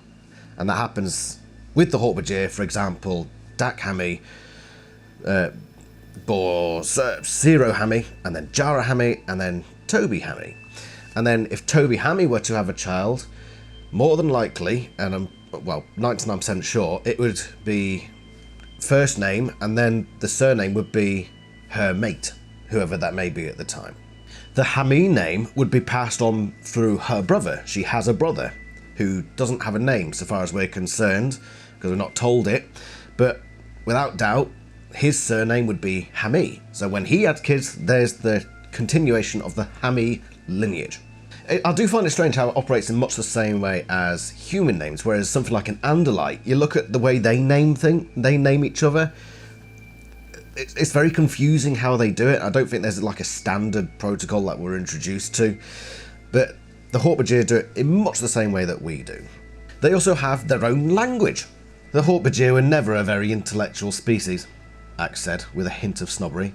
Their own language was primitive. It only had about 500 words. I suppose when you're living in a world where all that ever happens is trees, and there's no war, there's no big things going on for 12,000 years, it's just been, we're here and we harvest trees. You probably don't need many words. You know, you don't need tank, you don't need missile, you certainly don't need that word, you don't need, I don't know, tsunami, because there's no great seas there. So yeah, they're very limited in what goes on around them, so of course they're going to have limited language. They do name the seasons, but it's very primitive. Hork-Bajir date, early warm. Hork-Bajir date, late cool. It seems to me that the Hork-Bajir date basically on how things feel in the morning. Well, it's taken a little while longer for it to get bright out here, so it's late, and it's also quite cold, so we'll call it late cool. Or early warm is basically like probably summer, their version of summer, when the planet's at a certain tilt toward the sun. And it doesn't go much further than that. They don't name things specifically like humans do when you've got like September in terms of months, or you've got autumn. You give specific names to them. They just say it's early cool. Cool! What about measurements? So when I measure something, because I'm in Britain, I'll use meters. So in these books, Instead of saying 7 feet tall for Hork-Bajir, it will say 2 meters tall. I bet you didn't know that, Americans. Here we go. The Hork-Bajir are not the geniuses of the galaxy. They may look like death and destruction on 2 legs, but the blades that adorn their 2-meter tall bodies are designed for stripping edible bark from trees. It's a cultural thing, the way that you measure things. So in America, you tend to use feet. So the Hork-Bajir is 7 feet tall. Over here in the UK, we prefer to use meters. 2 meters tall, Hork-Bajir. So how do Hork-Bajir measure things? It was a blue fog, thicker and thicker, till I could barely see Algia, though she was only a few heights away. Several times during the Hork-Bajir Chronicles we're introduced to this way of measuring, in terms of heights. So the Hork-Bajir, we've spoken about this before, they look the same. There's not much difference in how they look, and that probably applies to their height as well. So they're typically around 2 meters tall or 7 feet tall, ha ha ha. And that's how they measure. They say, oh, that tree there, it's probably, let's say, 50 Hork-Bajir tall, so it's 50 heights tall. And that's the only unit of measurement we seem to ever get from them. And when you're in a world where all that really happens is you get slabs of bark, you have Hork-Bajir, and you have trees, then probably measuring in heights is fit for purpose. This slab of bark is half a height, or that tree is 50 heights. Whatever works. I mean, we measure in feet. Whose feet did we measure that from? I don't think it was mine. Was it somebody who came along and said, we're going to measure it in my feet size. It's my foot, that's going to be the standard. I think his name was Dr. Henry McFeet. That was a really crap attempt at a joke, wasn't it? That's all cultural stuff, but you're saying, is it really cultural? It's not inspiring me, it's not like a ritual or anything. Do Hork-Bajir have rituals? Give me rituals, Adam. I want to see rituals. Well, you know what? I'm coming at you now with some ritualistic shenanigans and stuff and things. Right here, Rachel was an identical copy of the Hork-Bajir, grown from his own DNA. I don't know what I expected, but it sure wasn't what happened next. Hero! Rachel bellowed in a voice that made the leaves quake. Hero! Jarahami responded. Rachel slashed viciously at the air. She missed Jarahami by an inch, half an inch.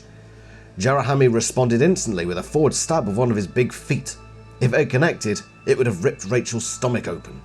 But the blow missed by a hair. Rachel slashed and Jarahami slashed, but all the blows missed. Not by much, but they did miss. Back off, Jake yelled. Stop it! Jake, wait. I think it's just a ritual, I said. You see this kind of thing all the time in nature. It's a dominance ritual. The two Hork-Bajir had stopped slashing. Now they preened, circling around each other, stretching up on tiptoes to see who was taller. Jarahami and Rachel bent their heads forward and touched their scythe-like horns together with surprising gentleness. Rachel, are you okay in there? I asked her. What? What? She asked. She was confused. Morphing a new creature is confusing. Sometimes the experience can be overwhelming. The instincts of the creature surface and can even take over control for a while. I saw the world of the creature through its own eyes. I saw its fellows, its friends. I saw its life. Stripping bark for food, leaping through the tall trees, sitting at night and telling stories handed down from generation to generation. We have many tales, we Hork-Bajir, of Father Deep. Father Deep and Mother Sky gave birth to us, their children. Mother Sky gives us air and light. Father Deep gives us soil and water. Both are necessary for the trees that sustain us. The wounded Hork-Bajir died. That night we found a tree away from any Yeerk concentrations. We dug a hole at the roots and buried him, in the Hork-Bajir tradition.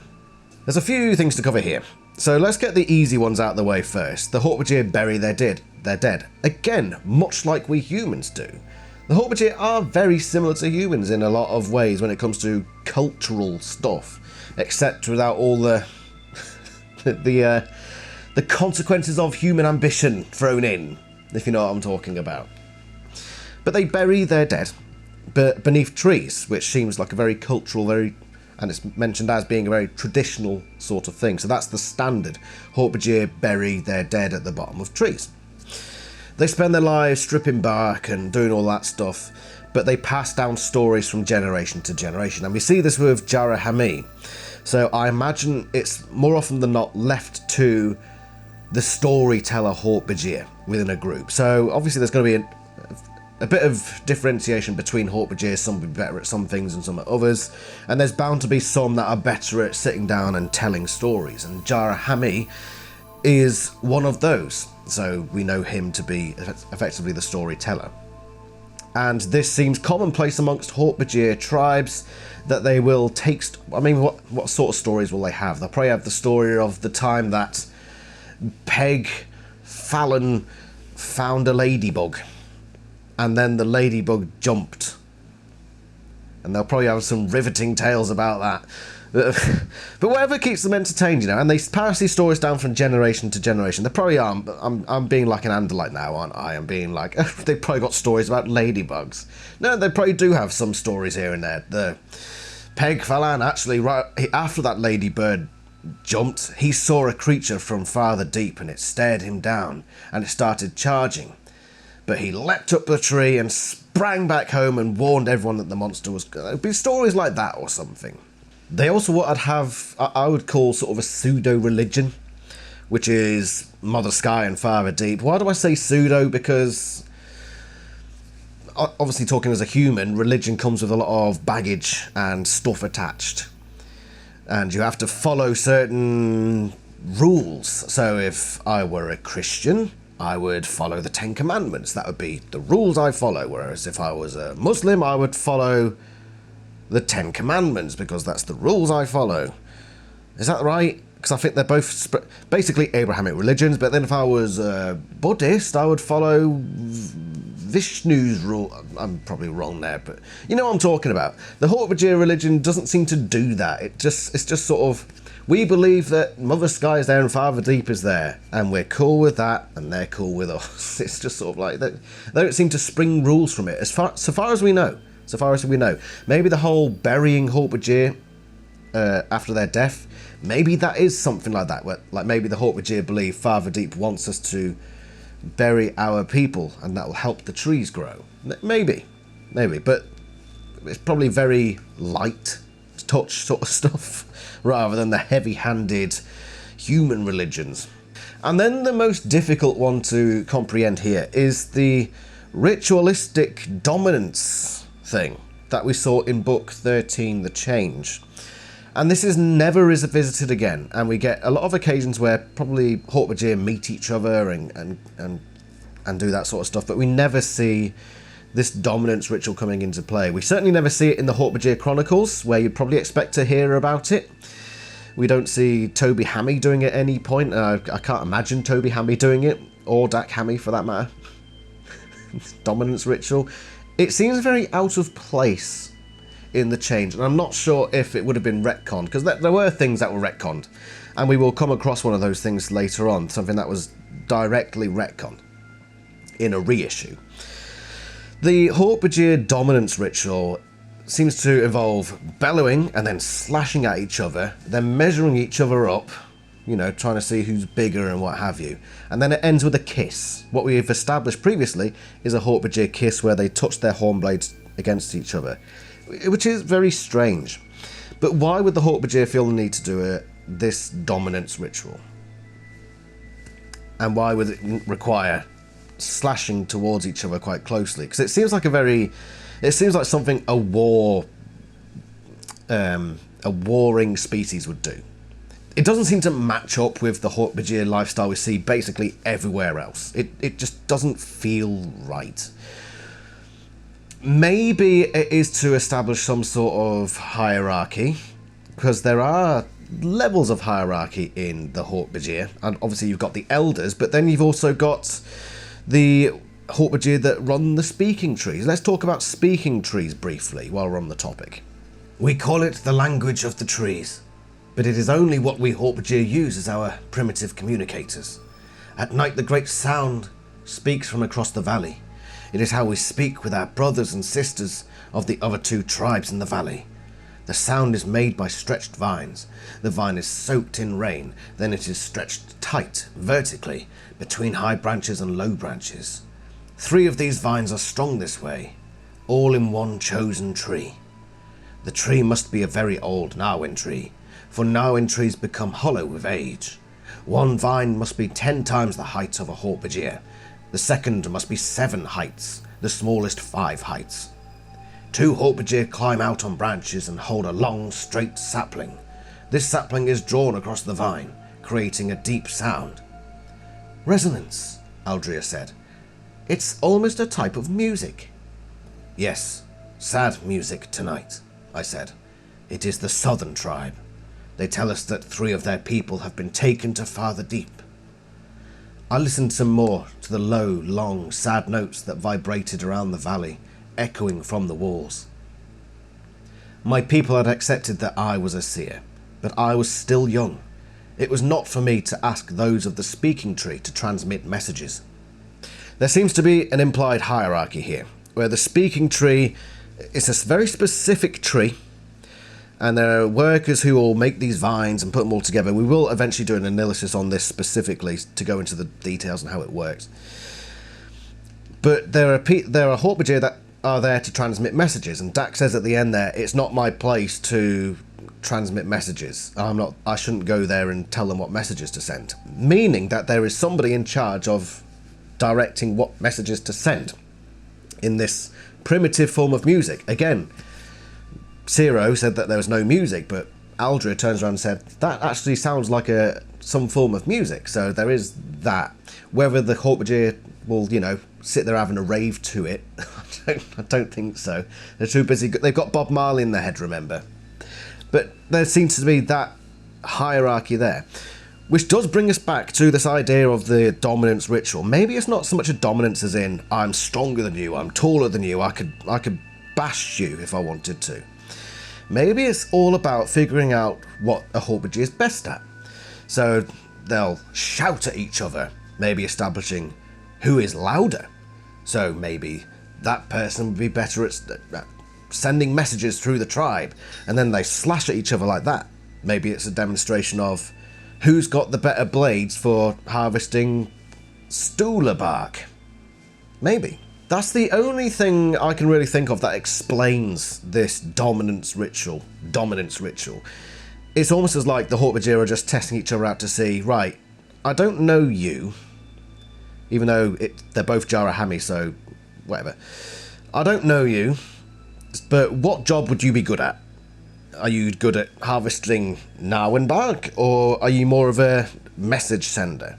Maybe that's what it's all about. It's nothing to do with warring or fighting, it's just establishing what the individual Hork-Bajir are best at for the tribe. Maybe that's why. I'm happy with that explanation. It still doesn't explain why we never see it again, and part of me does think maybe it was retconned, because the Hork-Bajir had a lot of retconning. A lot. So I think we've covered cultural stuff. Let's just start to round this bit off now by just bathing in the lifestyle of the Hork-Bajir. Just looking at some quotes that give us an idea of what day-to-day life is like for the Hork-Bajir. Now they were raising families, carefully stripping the bark from the trees, building a fire near the cave entrances. The sun began to set as we finished our dinner. The Hork-Bajir lighted their campfires. Several young Hork-Bajir swung through the trees, playing a game of tag. Then I spotted something I knew, barely visible from this range.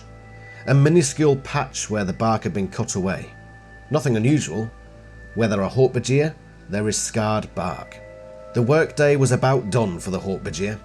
They invited me to the fireside as the night rolled over the valley and the stars appeared. Hork-Bajir will hang around in the trees, and they have work days. So days where they're harvesting bark, and they'll bring that back to the main tribe trees, you can imagine. And the children will play some form of tag where they just sort of run after each other in the trees. And they build campfires, which is pretty consistent. So whether it's at a cave entrance on Earth, because maybe that's because of the different climate of Earth, they'll spend more time in caves. But they'll have little fireside chats after that. And then maybe on the platforms in the trees they'll have campfires as well, and they'll just sit around that before eventually retiring for the night. They haven't got very good eyesight in the dark, so the workday probably does finish as it gets to the point where they're like, it's a bit dark now. But then they'll set a campfire so they can still see each other, they'll have a story, and then they'll go to sleep and then wake up the next day and it all begins again. That seems to be how things go. Let's talk more specifically about the tribe trees. She took me to see the elders in the tribe tree. That is the tribe tree, Dak said. The tree of my people. This is where the elders meet.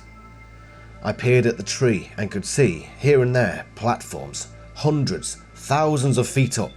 There were Hork-Bajir there, milling around. The more I looked, the more platforms I saw, and the more elaborate they were. Up and up, far above our heads, the platforms twined around the tribe tree. There were hundreds of Hork-Bajir in the tree. Not stripping the bark, but stacking bark carried in by a steady stream of Hork-Bajir. We were at the edge of the small platform built several hundred feet up in a crook of a stool of tree's branches. We passed platforms where the Hork-Bajir ground up bark, where they cut bark into strips, where they bundled bark with string vines.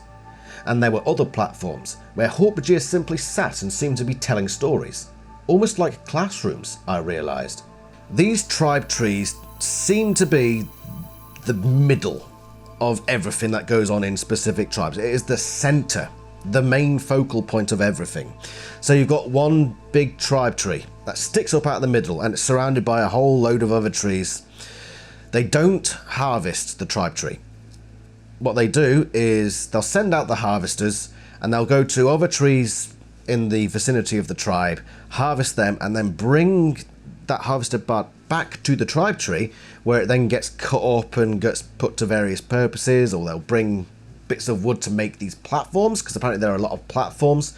And it would be, I haven't really seen any depictions, any illustrations of a tribe tree, and it'd be interesting to get an artist to work on that, because I think that would make a very good picture. Just this look of hundreds of Hork-Bajir in these big trees that are covered in these platforms, where they've got like little classrooms where they're telling each other stories. They've got these little platforms in the crooks and in between the branches. It's basically the Hork-Bajir city. The other trees around the area, the farmland, the agricultural stuff, but they all come back at the end of the day to this one tribe tree, where probably in one of the higher platforms, actually maybe the lower for accessibility, the elders live. You know, the older ones who can't work anymore, but they're seen as like probably they are probably the storytellers, the older ones. And the elders, maybe the seers as well. As they grow up and they collect more knowledge, they eventually become one of the elders, and they just sort of sit back on this platform and basically become pseudo leaders of the Hork-Bajir tribe that they live in. Speaking of tribes that they live in, there are multiple tribes. We mentioned earlier a southern tribe, but these tribes don't tend to contact each other, from what we know. He walked straight toward me. As he drew close, I realised I did not know him. Was he from one of the other tribes in the valley? I get the feeling that maybe they do come into physical contact sometimes, but they just then go their own separate ways back to their own tribe tree. So there may be a bit of crossover and they'll say hello, but then they'll go back to where they came from. But they don't see each other as much. We do know, though, however, going back to the speaking trees, that they do send messages from tribe to tribe. And again, that seems like a cultural thing, because there don't seem to be any specific need. They tell each other of, oh, we lost 3 to farther deep today, and everyone is sad around, we can assume, the valley, the whole valley around the globe. And yeah, it just seems unnecessary, but it's just like a tradition that they hold, a culture. But obviously there are multiple tribes. I think at some point they mentioned 3 tribes, but we will get more into that information when we come to talk about the Hork-Bajir planet, so that'll be a separate analysis. But there are multiple tribes, and they obviously keep in contact with each other, but they just keep to their own area, effectively, and there seems to be unwritten rules that they follow, and it seems to go well. They don't fight each other. All in all, the Hork-Bajir are very similar to humans in a lot of cultural ways, and Toby Hammy says as much to the Animorphs. For a moment, Toby said nothing. "But are we really that different from you?" she said finally. She turned toward camp, toward a Hork-Bajir who bent low to the ground and scooped her crying child into her arms. The child had fallen. The mother carefully raised the child to her shoulder and gently patted its back. No, the Hork-Bajir weren't really that different at all. Humans and Hork-Bajir are not very different at all. I did mention previously that the lack of ambition is what makes the biggest difference here.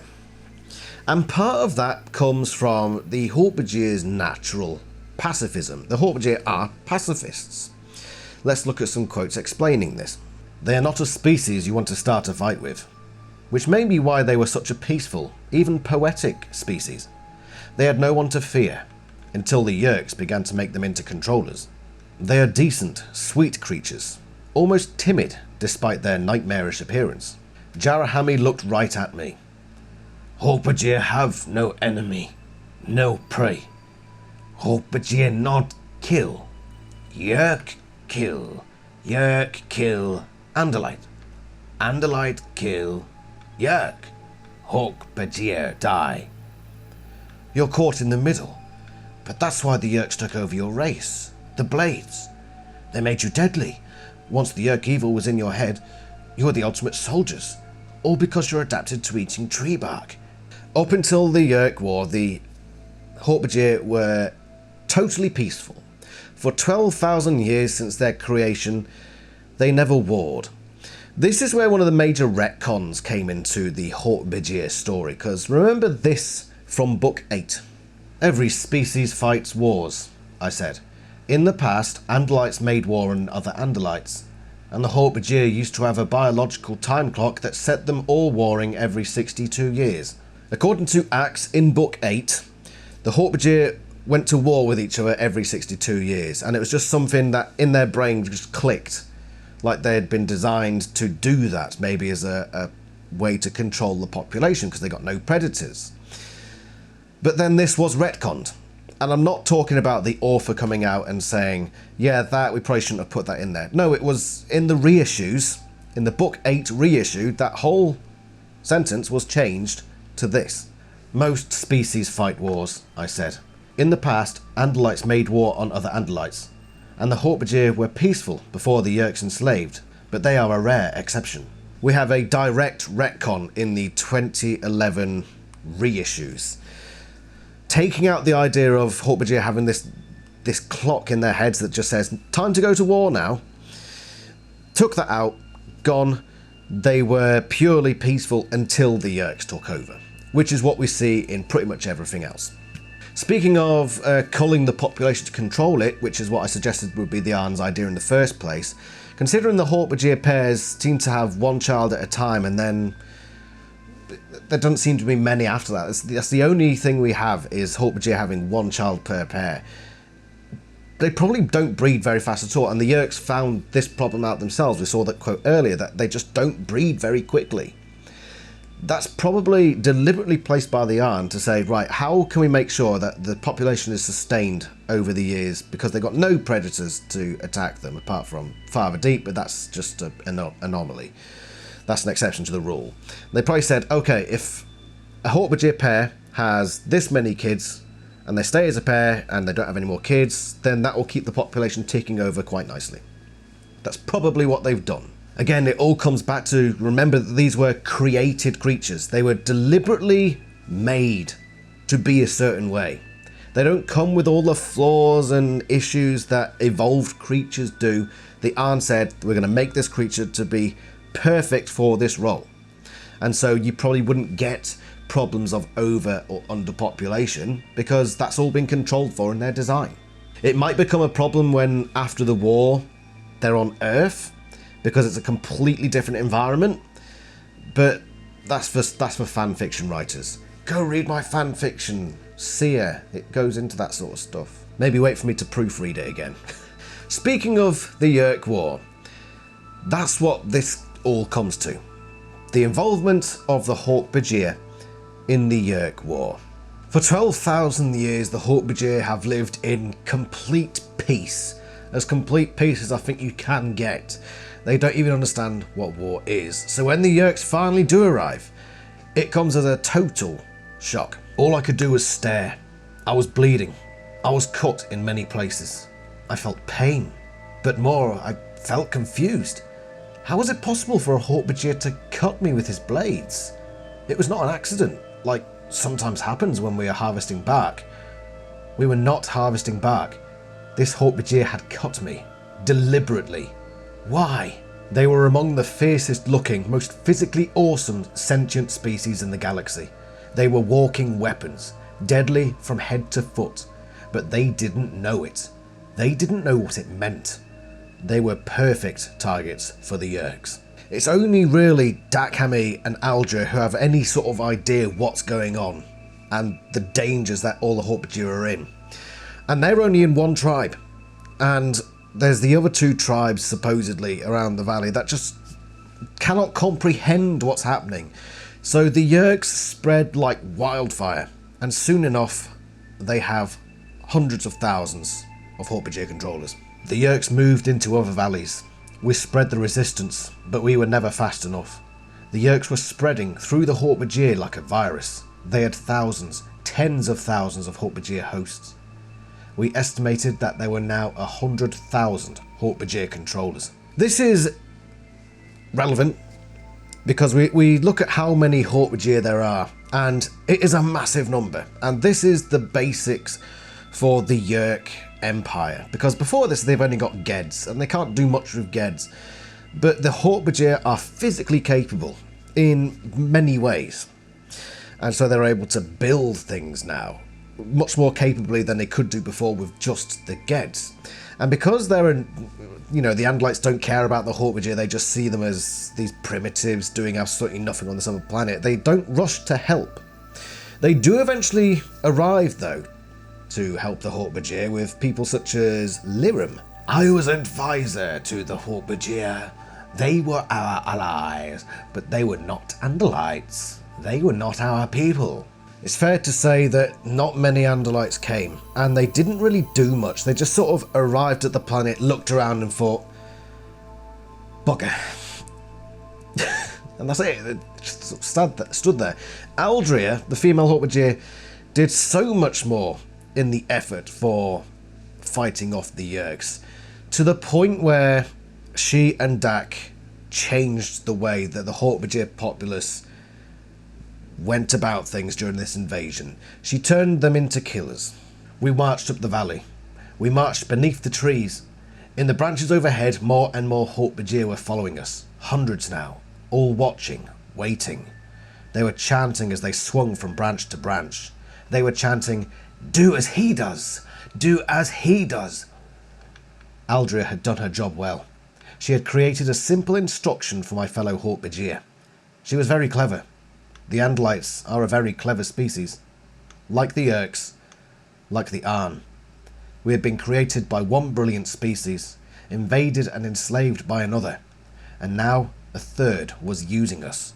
An Andalite task force has come down, but they're very little help, and look at how they speak of their allies, the Hork-Bajir. "Listen to me, genius. This isn't the place for you. Why don't you go find some tree branches to chew on?" Genius. It was one of several sneering terms the Andalite warriors had for Hork-Bajir.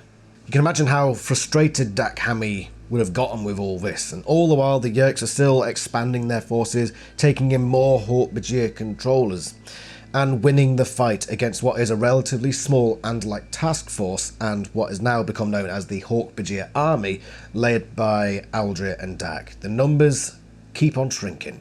After 6 months, the 2,000 Andalite warriors had been reduced to 400. My 42 Hork-Bajir warriors were now just 12. And then it's genocide time. Alorang comes along and says, "We've basically lost this. So instead of losing it all, we're going to basically throw the chessboard. We were losing this game of chess, so we're going to kick the chessboard over and throw the pieces in the nearby river.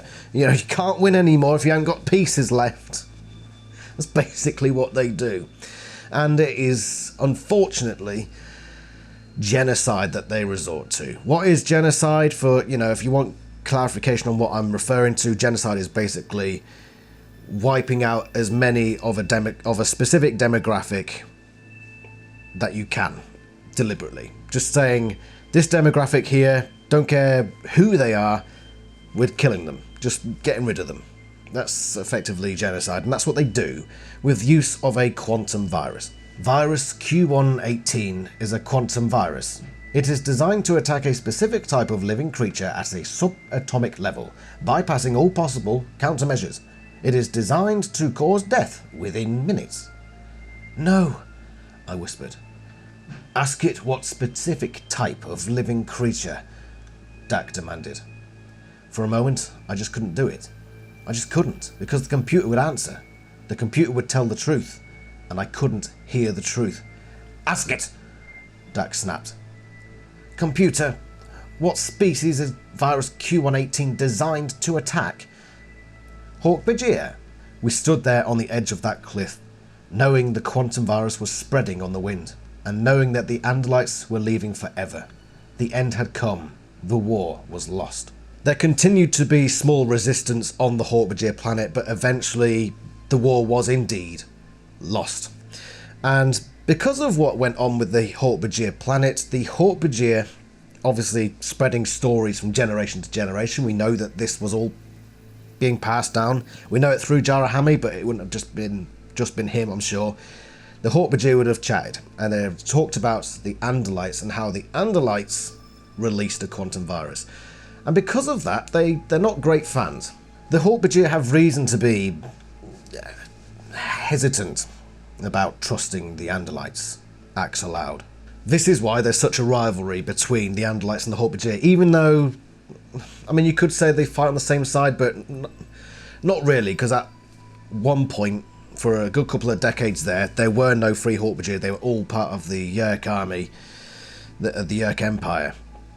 But even when there were free Hork-Bajir, they were begrudging allies. Barely even that. The Andalites just didn't care about them, and the Hork-Bajir just didn't like Andalites at all. So whenever they came across each other, there's always this bitterness, like...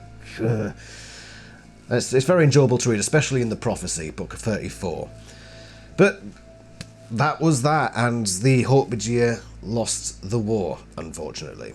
The Andalites, however, carried a lot of regret, because, as this quote says, the loss of the Hork-Bajir was the single biggest disaster in our war with the Yeerks. They sent a tiny task force far too late, and by that point, all was already gone, because the Yeerks were just spreading so quickly on this Hork-Bajir planet. And the reason it was the biggest disaster for the Andalites is covered by a few reasons, and we're going to read some quotes explaining why this was such a disaster for the Andalites. Hork-Bajir are used as soldiers. We all loved these host bodies. We were all sure these hosts would make us the match of Andalites in personal combat. With these bodies we could build the things we could never have built with clumsy Ged hosts.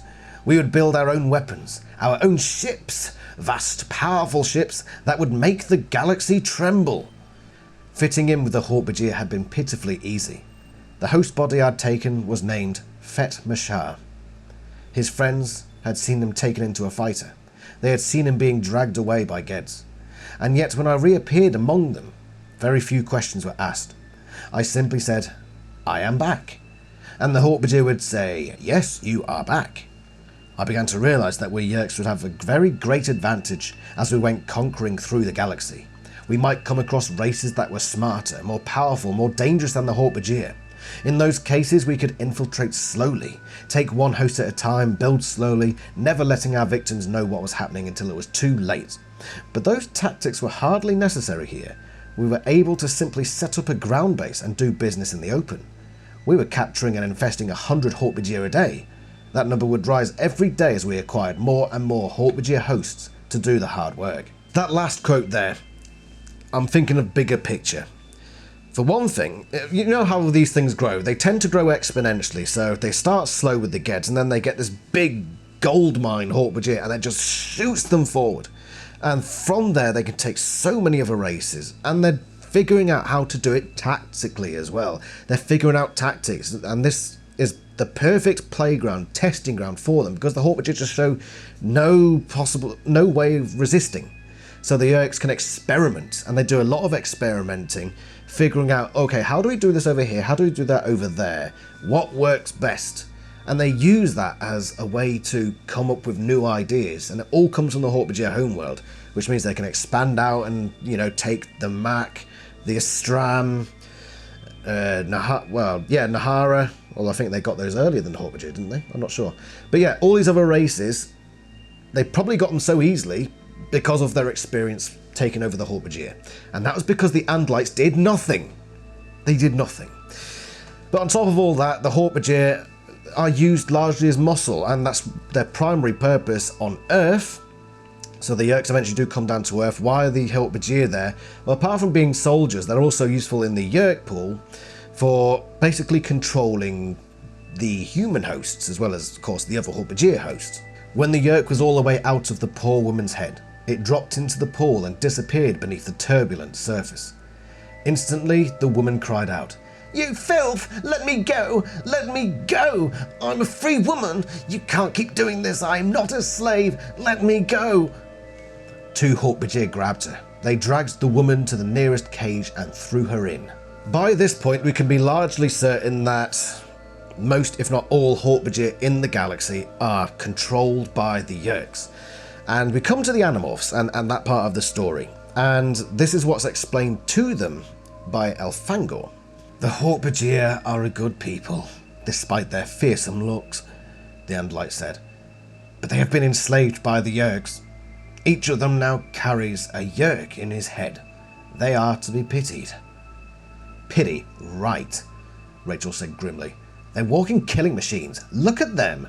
We get a little bit of insight as to how the Hork-Bajir hosts are treated, especially on Earth. They're basically put in big, strong cages. So the humans can be put in little cages, but the Hork-Bajir need to be properly barred in. Near the edge of the pool were cages. In the cages were Hork-Bajir and human beings.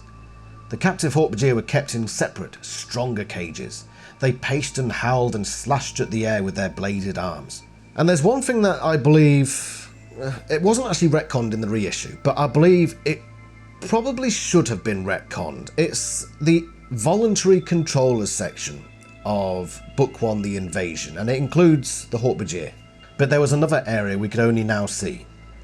There humans and Hork-Bajir waited on comfortable chairs, sipping drinks and actually watching TV. Taxxons squirmed around like gigantic spiny maggots. I heard the faint sound of a television set. I was sure I could hear laughter from the humans. They were watching the show and having a good laugh. "Those are the voluntary hosts," Tobias said. "Collaborators." "What are you talking about?" I demanded. "You remember what the Andalite told us. Many humans and Hork-Bajir are voluntary hosts." Why do I believe that this is not canon and should be seen as a retcon? I've talked a lot about the lack of ambition for Hork-Bajir. If they're a race that basically has no ambition, they don't strive for anything, they don't aim for anything bigger than what they typically already have, except for maybe freedom in this case. Maybe that's why. But if they don't have that ambition, what do they have to gain from being a voluntary controller? What is there for them? Because a human controller, for example, if they want to be voluntary, it could be the Yeerks saying, "I will get you a promotion," or "I will take care of this for you. I'll make sure that we infest your boss as well. You know, if you come voluntarily, you know, cause us less trouble, we might get your boss, and who knows, maybe you'll get a raise and you'll get a better house." I think it's largely from ambition, and we sort of saw that in Visser. When they get their first human voluntary controller, it's because he wanted more from his life. What do Hork-Bajir want? They basically just want freedom. Can a Yeerk give them that? No. A Yeerk can't say, "Right, if you become a voluntary host, I'll let you go free." Maybe they can trick Hork-Bajir into thinking that, but I don't think they're that stupid. I mean, they are pretty stupid, but I don't think a Yeerk will say, "You know, if you just let me control you a bit more, I'll let you go later on down the line." Maybe that could be why it wasn't retcon. Maybe there's that little bit of leniency toward that idea. where basically these Hork-Bajir controllers are promised, I'll do a little bit more and then we'll let you go. How's that sound? I just feel that that's a bit of a stretch. I don't think there's anything that the Yeerks can offer a Hork-Bajir to stop it being an involuntary host. I can't see it, honestly. We never see that again, by the way, and further times when we look at voluntary controllers, it's just humans. So I believe in a way it was retconned, which does make sense. But anyway, we don't know much about Hork-Bajir hosts live in Yeerk confines on Earth, apart from the fact that they're kept in stronger cages, and they go very much through the same process as human hosts, where they're down at the Yeerk pool, they get reinfested, yada yada yada. Apart from that, we don't see very much at all. They're probably fed bark, like just wood chippings or something. But I think what I'll do is I'll save that for a Hork-Bajir controller's analysis. So we'll move on from that, because there's not much more that we can do about the Hork-Bajir hosts within the Yeerk Empire. But of course, in Book 13, everything changes. Because with little help from the Ellimist, there becomes 2 free Hork-Bajir, Jarahami and Ket Halpak. And from there burgeons this new community. Jarahami and Ket Halpak had been the couple who'd escaped their Yeerk slave masters. How much the Ellimist had intervened? Well, he would say he never intervenes in the affairs of other species. But Jara and Ket had evaded their Yeerks and avoided recapture with help from us. And they had come to this concealed valley. Since then, others had come. Some were escapees, others had been born into freedom. And then of course Quaffajinavon comes down later in the series, the last remaining Arn, he tells us, and he collects DNA from the free Hork-Bajir colony on Earth. Why he wouldn't have some lying about in his laboratory up there, who knows. And he starts a new colony.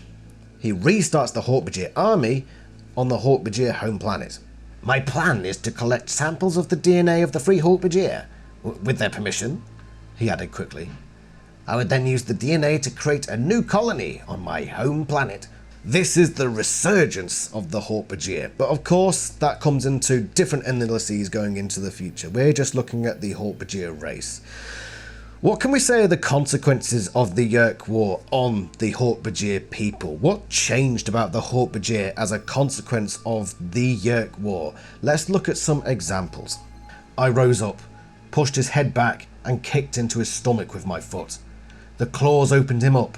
He fell from the tree, rolled down the side, and landed at the feet of a Gallilash. The Gallilash... It doesn't matter what the Gallilash did. What matters is that my people, the people I was to lead as seer, had seen what I did. Do as he does, they cried. They began to drop from the trees, and then the final horror began. The Hork-Bajir dropped from the trees and did as I had shown them. They attacked the Hork-Bajir controllers.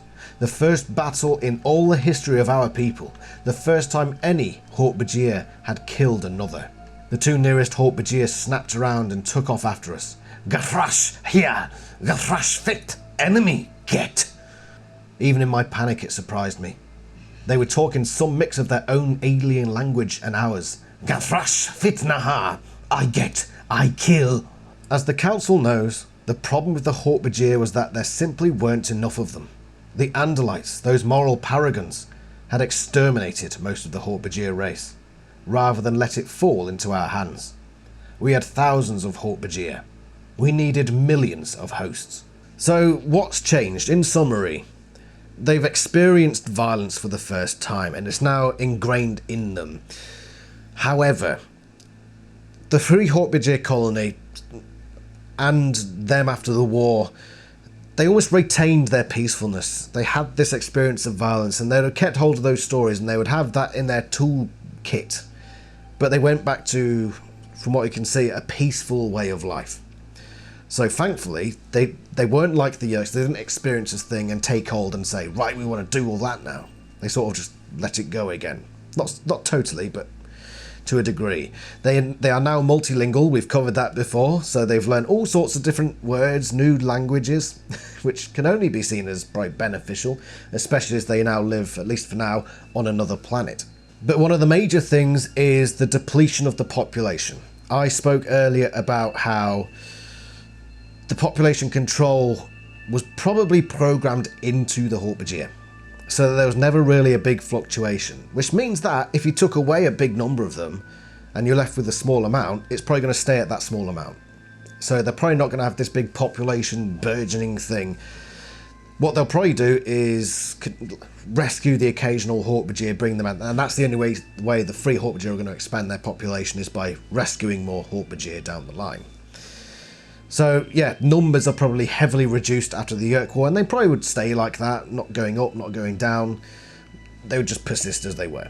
There's an interesting bit here that we haven't discussed yet, and it's about a small number of Hork-Bajir who just disappeared. While on patrol, he had allowed a handful of Hork-Bajir to escape aboard a neutral Desbadine ship. This was the result of Essam, I forget his number, the Yeerk Essam, who went off with Idris in Vissa. When he was in control of whatever thing he was doing, he let a bunch of free Hork-Bajir escape, and they went on a Desbadine ship, and that Desbadine ship obviously got away. So somewhere in the galaxy, there's another group of Hork-Bajir, assumedly, that were free from the Yeerks, and they just went to hang out with the Desbadine, unless the Desbadine were like, maybe they were like massive meat eaters and they thought, these Hork-Bajir look tasty, yum yum yum. Or if they killed them for another reason, or maybe they just naturally died out because the Desbadine didn't know what they needed. Or maybe they thrived and there's a population of Hork-Bajir hanging out with the Desbadine somewhere. Granted, it wouldn't grow as a population, but they just hang out with the Desbadine, like a little group of Hork-Bajir. Who knows? But they just sort of disappeared and we don't know what happened to them. Regarding the Hork-Bajir resistance, the resurgence of the Hork-Bajir army on the Hork-Bajir homeworld, we're never yet told what happens with them, but we can assume they continue to fight the Yeerks on a new front that helped defeat the Yeerk Empire in the end. Whether they're still on there, I don't know, on the Hork-Bajir planet, but that's down to speculation and fanfiction, which I shall be covering. Yay. While we're on the topic of numbers, it does beg the question of, where are all the Seers? And I think during the Yeerk War, the Yeerks would have used Seers in high positions. So if we just take the simple numbers and say that 1 in every 10,000 Hork-Bajir is a Seer, and at one point the Yeerks had hundreds of thousands, at least an estimate of 100,000, that's going to be at least about 10 Seers. Obviously, Dak had the perfect storm where he met Aldria and was able to soak up all this information like a sponge, but there were other Seers out there who were able to pick up information a lot better, and they were probably reserved for high-ranking Yeerks, I can only imagine, which is why the Yeerk in Book 5, the Harvard-educated Hork-Bajir, was probably a Seer. A high-ranking Yeerk under Vissa 1 sent out to go release the Andalite bandits to cause Vissa 3 bother, and very well spoken. Probably the host is a Seer. Other examples is the Hork-Bajir Elder Tila.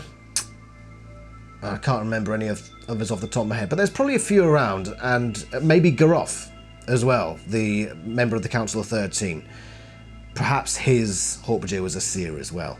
But as a consequence of the war, I don't imagine they'd have just gotten rid of Seers. I don't think that would have been the case. I think they'd have used the Seers' intelligence to their advantage. So there probably were still Seers dotted around.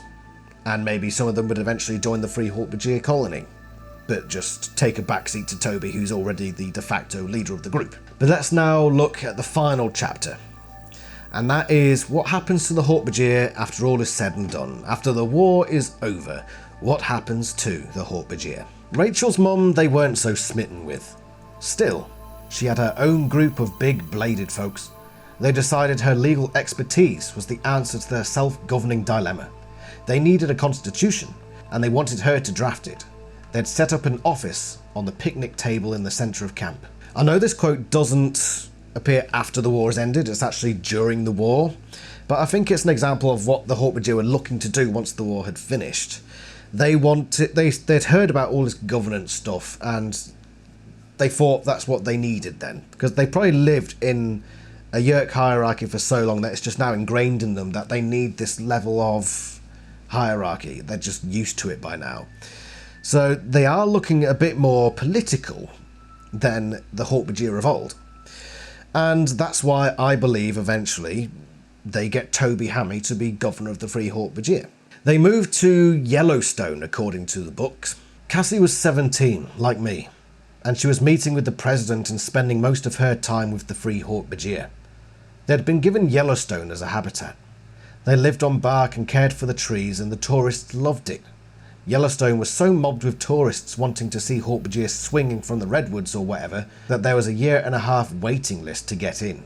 We were scouting out a new valley as a possible extension of the Hork-Bajir territory. The Hork-Bajir were a growing population. I've mentioned how the population probably wouldn't grow, but I've also mentioned how there are still probably a lot of Yeerk outposts there, and a lot of Hork-Bajir that are being rescued from various parts of the galaxy, so that's probably where this growth is coming from, just the general influx of Hork-Bajir being rescued from around the galaxy. This is probably where all these alien races and the Andalites and whatever, they probably say, right, we've just rescued 30 Hork-Bajir from this Yeerk outpost. They now go to Yellowstone, where the Hork-Bajir colony now lives. So that's probably where they're growing, and Cassie is helping to expand their territory in Yellowstone with all its redwood trees. I do find it strange because a lot of people suspect that they're actually supposed to be in California, but for whatever reason they're in Yellowstone, which is in Wyoming / Idaho sort of, I think, which is a completely different area of the United States. It is a bit strange, but I just go on, they said Yellowstone. I'm pretty sure the authors know where Yellowstone is, unless they do literally think that the whole world is California, which I don't think they think. But they deliberately said Yellowstone. So the Hork-Bajir are there now because it's a big open mountainous area that's probably relatively well suited to the Hork-Bajir. And we know that Hork-Bajir don't handle heat very well, and California probably gets very hot. So move them up north a bit, put them somewhere that's a bit of a cooler climate, they probably do better up there. Ah, right. I sort of pulled a face earlier because I only thought there were really redwoods in the California national forests. I've just looked it up, real-time investigation, and Yellowstone does have redwood trees. So I don't think there's any. I'm pretty sure they are in Wyoming. The Hork-Bajir have moved to Wyoming. Cassie probably followed them to a degree, but she kept her ties with Ronnie Chambers to California.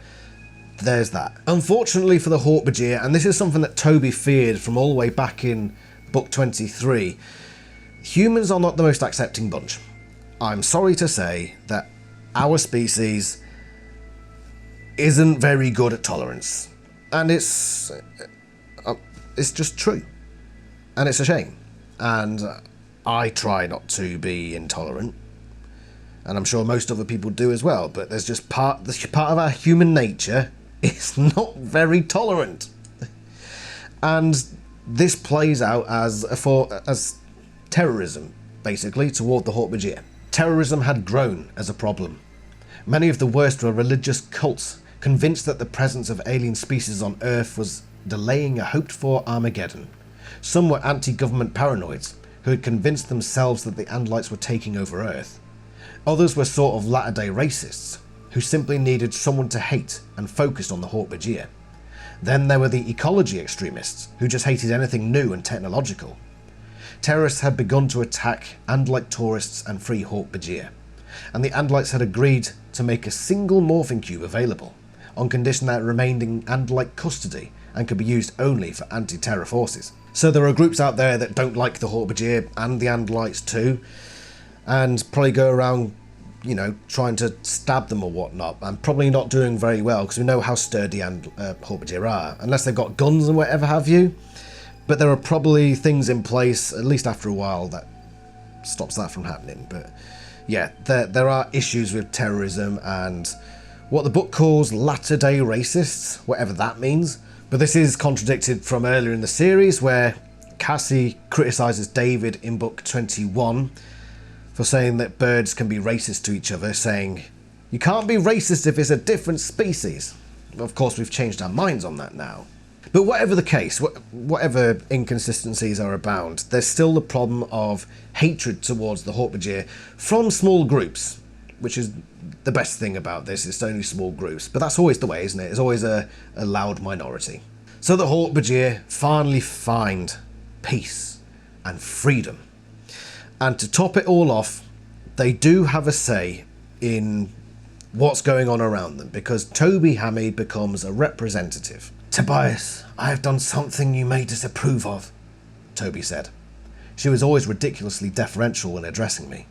It was a bit silly, what with her being not only the de facto head of the Hork-Bajir, but also, under US law, officially the governor of the Free Hork-Bajir colony and a non-voting observer member in the House of Representatives. It seems she has very limited control, but at least the US government is saying, you can come along and join in the fun. The fun that is politics.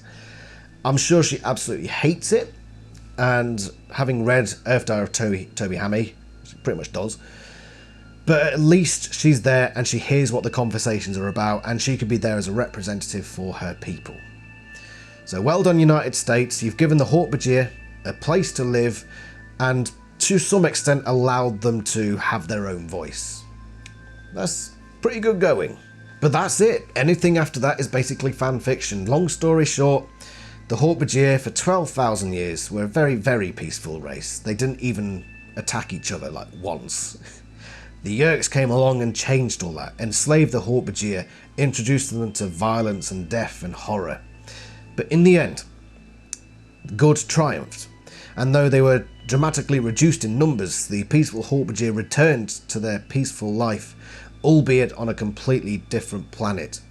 And I'm sure the storytellers will have many more stories to tell. Going forward, where does the story lead? Do the Hork-Bajir eventually find their way back to their home planet? Who knows? That's up to the fanfiction writers. Thank you very much for watching. This has been thoroughly good fun.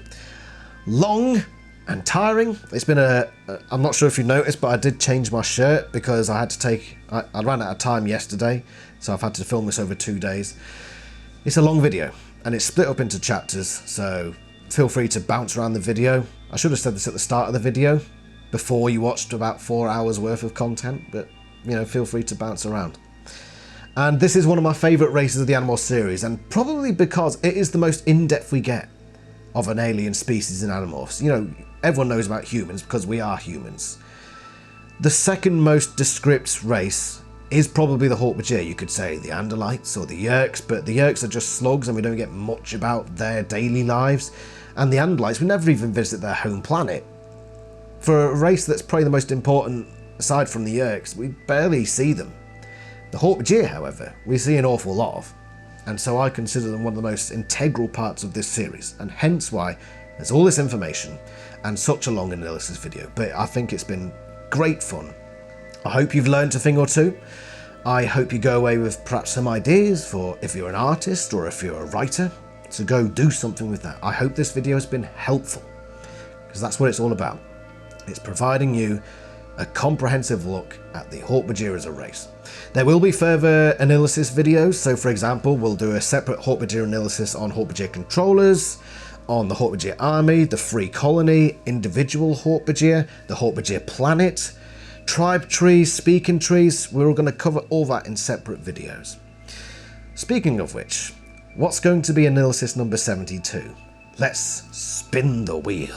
So that was a big video, and I'm hoping the next one is a bit easier on me. I hope it's a nice small one that's only going to take up a couple of paragraphs of research, because I need to also concentrate on doing other videos. And if I get another massive one, I'm probably not going to be able to do videos for a while. But we've got a lot of entries on here up to, coincidentally, the Hork-Bajir Chronicles. So every book from book 1 to Hork-Bajir Chronicles is represented on this wheel. So what's our next AniLysis going to be? Let's spin the wheel. Spin the wheel and find out what it is. It is... Oh my god.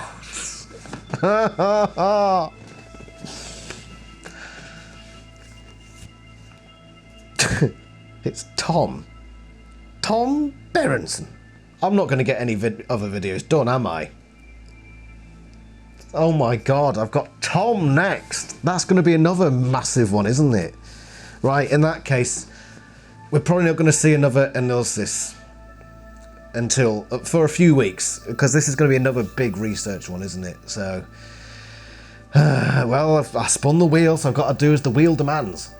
I will try to do videos in the meantime, but these do take a lot of research, these big ones, so they'll probably be small videos.